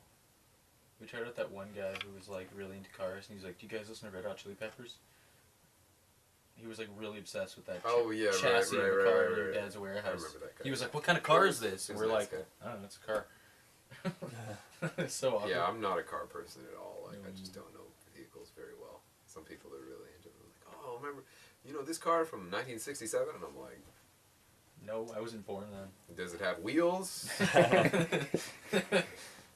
like, yeah, totally. It has some sweet wheels. I'm like, Oh god. I mean, not that guy in particular, but yeah. Yeah. So As a band, how long have you guys been together? 2.5 years? about that, yeah. I think it was October or November of 2012. Yeah, we first jammed in October, but I moved the drums in November. Yeah, so 2 years and a bit. And then you came like in January or December, Yeah, I really don't remember actually. something like that. I think it was something like that, yeah, a few months after that. So with all three of us, like 2 years. 2 years? About 2, yeah. Now, how did it feel? How did it feel to have your record being sold at Sonic Boom? It felt pretty good. Well, that's pretty much, you can just go in there and Yeah. give it to them, and then they'll put it on the shelf. Yeah. It feels great. It's good that they do that. That they're just they're open to consignment and stuff like that. You just walk up and you're like, here, I have a record. They're like, all right, how much do you want to charge for it? Also, we charge $2 on top of that, but you get to keep whatever amount you want. And that's pretty much it. So yeah, it's awesome. It's a pretty easy process. We got a lot of Facebook likes for that shit. Yeah. Which defines maybe- a band's success. Maybe Yeah. too much response for something what we relatively did. minor. Yeah. Yeah, and like we had 3 CDs there for a very long time. They all eventually sold, but not the week after that post. That's for sure. People were just like, "Yeah, I like this a lot, but not enough to actually buy your stuff." Yeah. Well. Yeah. True. It's so brutal when you lay it out like that. Yeah. Oh man. The sitar. What about my old baby? I miss her so. Why the sitar? I don't know. I was doing a lot of mushrooms. Pretty and good explanation. I was doing a lot of mushrooms back in 2012, and I'd just broken up with my longtime girlfriend, so I was looking for something to focus my energy on, and I bought what I later found out to be the expert type of sitar. There's 2 kinds of sitars. There's one that's like the kind that Ravi Shankar plays, which is really low and drony, and then there's like a expert sitar, which is like a more guitar version of the sitar. It's just a bit more higher in pitch. There's not a lot of drone element going on. So basically, I just paid $600 to not understand something, and it sounded great, but I had to do away with it after a while because it was just. It's a bitch to learn that. You can only pick with these 2, or sorry, you can only fret with these 2 fingers, and Ms. Rob hurts, and the way my body's built, I just can't do that lotus position properly. So I would always kind of just like do some bullshit lotus position, and my feet would always hurt anyways. So I don't know. I made my mom nap really quickly a couple of times playing that. Maybe that was the best thing that came out of it, I think. You were the nap inducer? Yeah, I induced a nap in my mom. Nice. I was like, you're gonna sleep. She's like, oh, okay. I don't really have any control here. It's not my decision whether I sleep. That's So, what yeah. sitars do. I just bought it and we were fucking around taking pictures one day, and that's how you saw that picture. I think I was wearing, I don't remember what hat I was wearing in that shot. I just got in the mohawk though, I remember that. Did I have a mohawk? In that shot, I didn't see a mohawk, but I have seen the mohawk The shots. mohawk is, that was fun. That was fun. Good times. Good times. Good hawk. Good hawk. Love that baby hawk. Now, explain. Now, Rock the Coliseum. How did you guys get involved with that? We were approached, no? Yeah, we just knew people that were organizing it, and a few of them had come to see. One or a few of them had come to see us play, and one guy in particular, Ryan Tobin, was like pretty into our band. So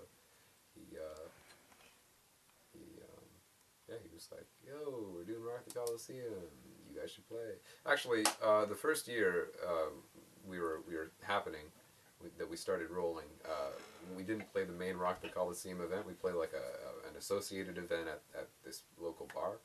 So it was under the banner of Rock the Coliseum. We didn't actually play the event. And then the following year, we were asked to play the actual thing. So yeah, some fellow just came up to us, basically.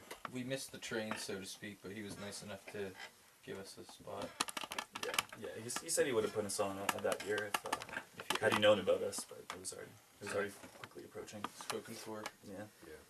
It was fun too. I got a free shawarma. That was nice.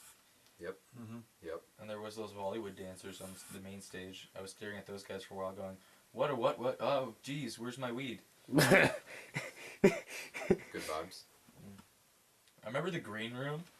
Do you remember that? Oh yeah. It's just like a toilet and some chairs. We were like, we "What didn't the-" even we didn't get in. We went there, Yeah. and then I think you came out, Yeah. and you were like, "Oh, there's no green room." Yeah, it just says green room. You get access to. Do you guys have a costume change? You get access to the green room, and it's like. Yeah, we went to check it out. Yeah, we thought there might be like bottles of champagne and beautiful women. And, Just tits in a bucket, you know? Yeah. Like, by the bucketful. Yeah. Just slather yourself in some tits. Get up on that stage. Make your daddy proud, boy. Didn't happen like that though. Didn't happen. No, it's not. You think that's what Rock the Coliseum's about until you actually get there. Yeah, I mean, what's the first thing that comes to mind when you hear Rock the Coliseum? Tits in a bucket. Come on. There were there were Bollywood dancers in there changing, but they didn't let us in for that. That's the whole point of being a part of the green room. You know, that's why they call it the green room, because you just be like, I'm a green screen. I'm not here. Don't worry about it. I'm not here. It's like I'm not here. And they're fine with it. They're fine with it. They accept it slowly. They're like, okay.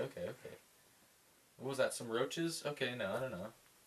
I can't tell what. No, that guy. You're standing there that playing guy's snipe. gone. They go, "What is that? Some roaches?" It's you. Is that a swarm of cockroaches? Oh no, it's Chris Harry. No. It's some roaches. It's not Chris Harry. I say this. They're like, okay. They actually answer Okay, me. roaches. Don't worry. It's just me, roaches. That's fucking amazing. So let's rock the Coliseum for you. Yeah. That was our experience. Yeah. Oh boy. Awesome. Almost cried there. I know it's hard, but I'm glad that you kept it together. Do you guys need a spoon player? We've been looking for one for months, but we just can't seem to find one. I think every band needs a spoon player. Probably. Yeah, I agree. Every band does need a spoon player. You're just like watching us and listening to our music, going like, you know what? It's all right, but you know what would make this way fucking better? If we had spoons. Oh, that We've thought about that before, actually. that would be off the chain, you know. Like we want to have a guy, you know, come up with like the whole DJ console, but all he does is play spoons over it, and lights are going off, and he crossfades every now and then, but it's mostly just spoons. Yeah, that'd be cool. Explain the lyric experiment video. I don't know. There's just an idea where we just went around to every person in Streetsville, and we got them to say words from one of our songs. I think the song was in the background, but it was mostly just people reciting lyrics. And that was kind of funny because people, like, the lyrics were weird and people didn't expect it, so they were all kind of like... Yeah, they look really awkward. So, I mean, that's what it was an experiment. We were trying it. It was fun. Yeah, just another attempt at some marketing media, I guess. And you gotta rep Black Kramer. He's a legend. I haven't seen him around this year. What happened to him? Is he gone? I'm sure he's around. I mean, what am I saying? I don't live in Streetsville anymore. I think I was there yesterday. That's why Yeah. I'm saying I haven't seen him. Like I see him. I didn't He's see him one time. He's usually around, yeah, somewhere. All right. Oh, No. I'm so high on weed. I'm sorry I knocked that over. That's drugs, guy. You're done. Now, Ethan, I have a joke for you. Well, it's both a joke and a question. Okay. A horse walks into a bar. Yep. Explain that. Explain how you twisted that joke. What did I do? Oh man, it's not like a great scenario, but... A few years ago, you made a joke.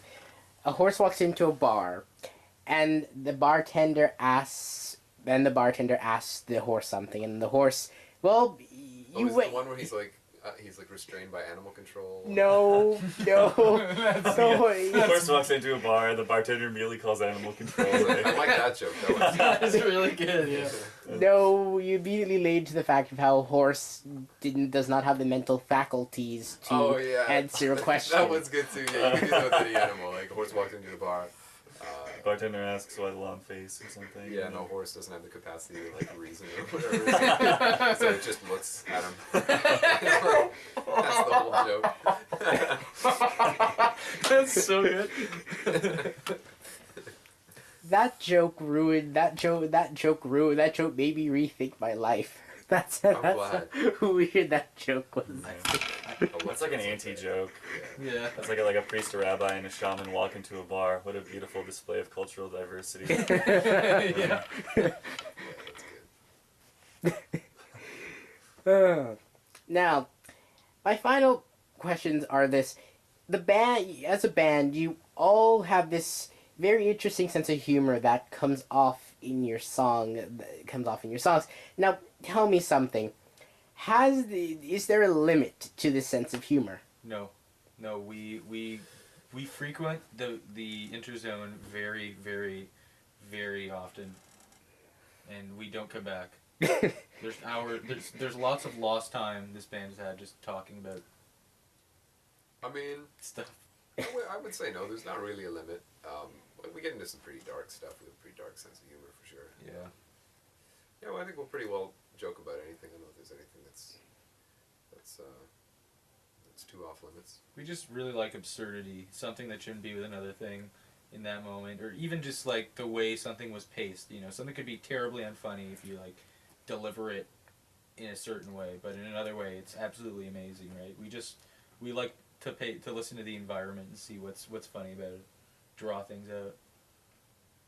Yeah, and I guess it's like we've spent so much time together at this point that it's our sense of humor is just so kind of like we just kind of get it. Like Ethan and I were sitting down for getting a pita at Extreme Pita once, and we were talking about how like your grandmother can't use her phone or something, and then she said something about like she barely picks it up, and then. Because she's paralyzed, and then like Yeah, we right, both right. instantly started laughing. Like there was like not a note. We just like because she's paralyzed, instant laughter. And it was just we were kind of wondering if someone could see that someone looking from the outside if they saw that bit of a conversation what they would think. Probably like be scared. Those poor boys. They've lost their souls. Yeah.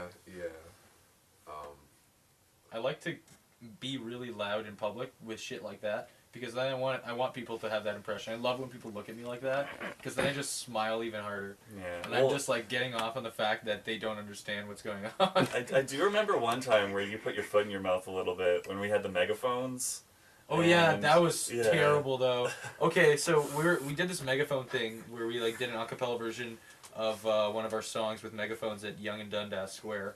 We filmed it, but I don't know The what happened video's there. still to be released. It's I guess. somewhere. It's lost in the ether. Either It's way, somewhere in cyberspace. we're riding around downtown with these megaphones, just screaming at people, of course. And I see this guy walking down the street, and he's just like, you know, like he's moving around like crazy, and he's got headphones on. So I'm like, oh yeah, this guy's getting down. And I was just like, I forget what I said, but it was something like, boogie on down, oh yeah, brother. I was like, boogie on down, brother. And then as I looked, it was like someone with some terrible like nervous system disease where they were just like uncontrollably twitching at all times. And I was just like, oh my god. And the person behind them heard me and was just like, oh. And that was the worst moment I've ever had doing stuff like that. Where I genuinely was just like, I am a terrible fucking person. I am going to hell for that. Yeah. No, fuck hell, there's no hell. But yeah, Fuck hell, there's no hell. Not going there. you die. That's it. No. I guess yeah. If there was a limit, it would be yeah. If someone's like really hurt or whatever. Yeah. I guess we usually don't like. Like we try not to laugh at anyone's expense, you know. If we're laughing about people, it's because they're already long dead and they can't hear it. And Yeah. A lot of the stuff we do joke with, it's almost like you're laughing at the fact that it was said at all. you Yeah, know? I mean, like that's the whole idea of a joke, right? Is that you don't, it's a joke. But we don't really like joke on stage or anything that much. if anything, we're more awkward on stage. We just Yeah. kind of like freeze. We're like, all right, I think we're here to play music, and then we play music. Yeah, pretty much. We haven't played a show in a while though. Yeah, It's been like It's tough. 7 months. yeah, true. That was a fun show though. We played the Brent Pierce. Elmo Combo. Which. Oh god. That's horrible.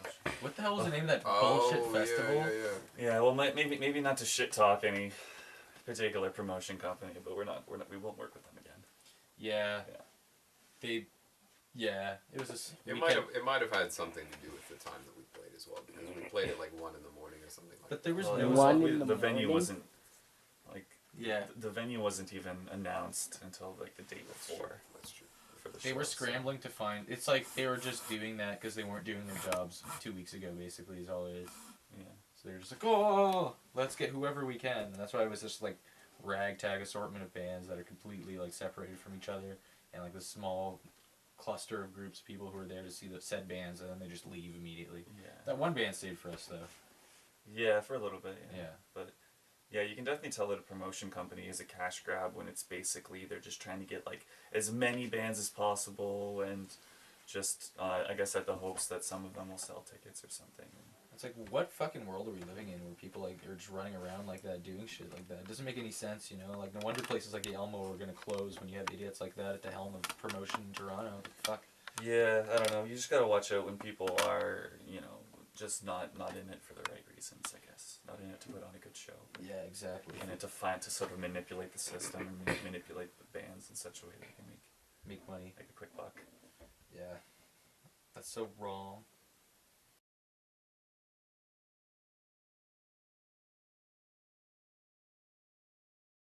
I don't know, it's what we like, right? There's that.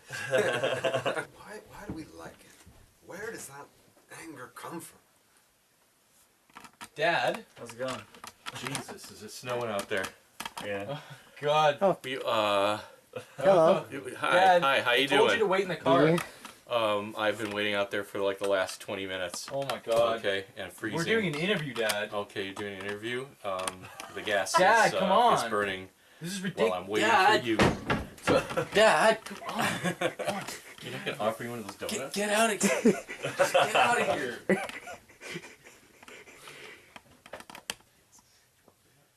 That's Mark's here. That was awesome. That was good. Well, that was interesting. Now, what is the hardest part you guys have found about being a band? Communication? Being on the same page, probably. Yeah, that's a big thing for sure. Maybe just remembering like the amount of perseverance that it takes, I guess, you know. You know, sometimes you have a good show, sometimes you have a bad show, sometimes you feel like things are going really well, sometimes you're like, what's going on, what are we doing? Yeah. You know, it's trying to make it work. You know, like having certain dreams and goals and ambitions, and so not always knowing what to do to get there, or if we're doing the right thing, Yeah, I guess. totally. Probably. Yeah, definitely. Yeah, that uncertainty. Yeah. That uncertainty was more what I think we were experiencing that last summer a lot.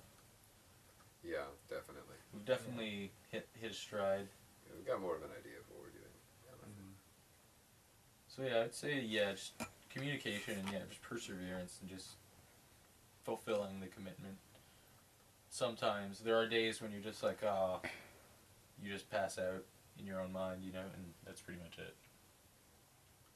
Yeah, I mean, I guess the first little while you kind of are feeling out the other people, and you're trying to you're just trying to get to get into a good routine with it or whatever, and it's just that trial and error. So that's been difficult, I guess, sometimes. But yeah, I think we're kind of getting on track with it. So.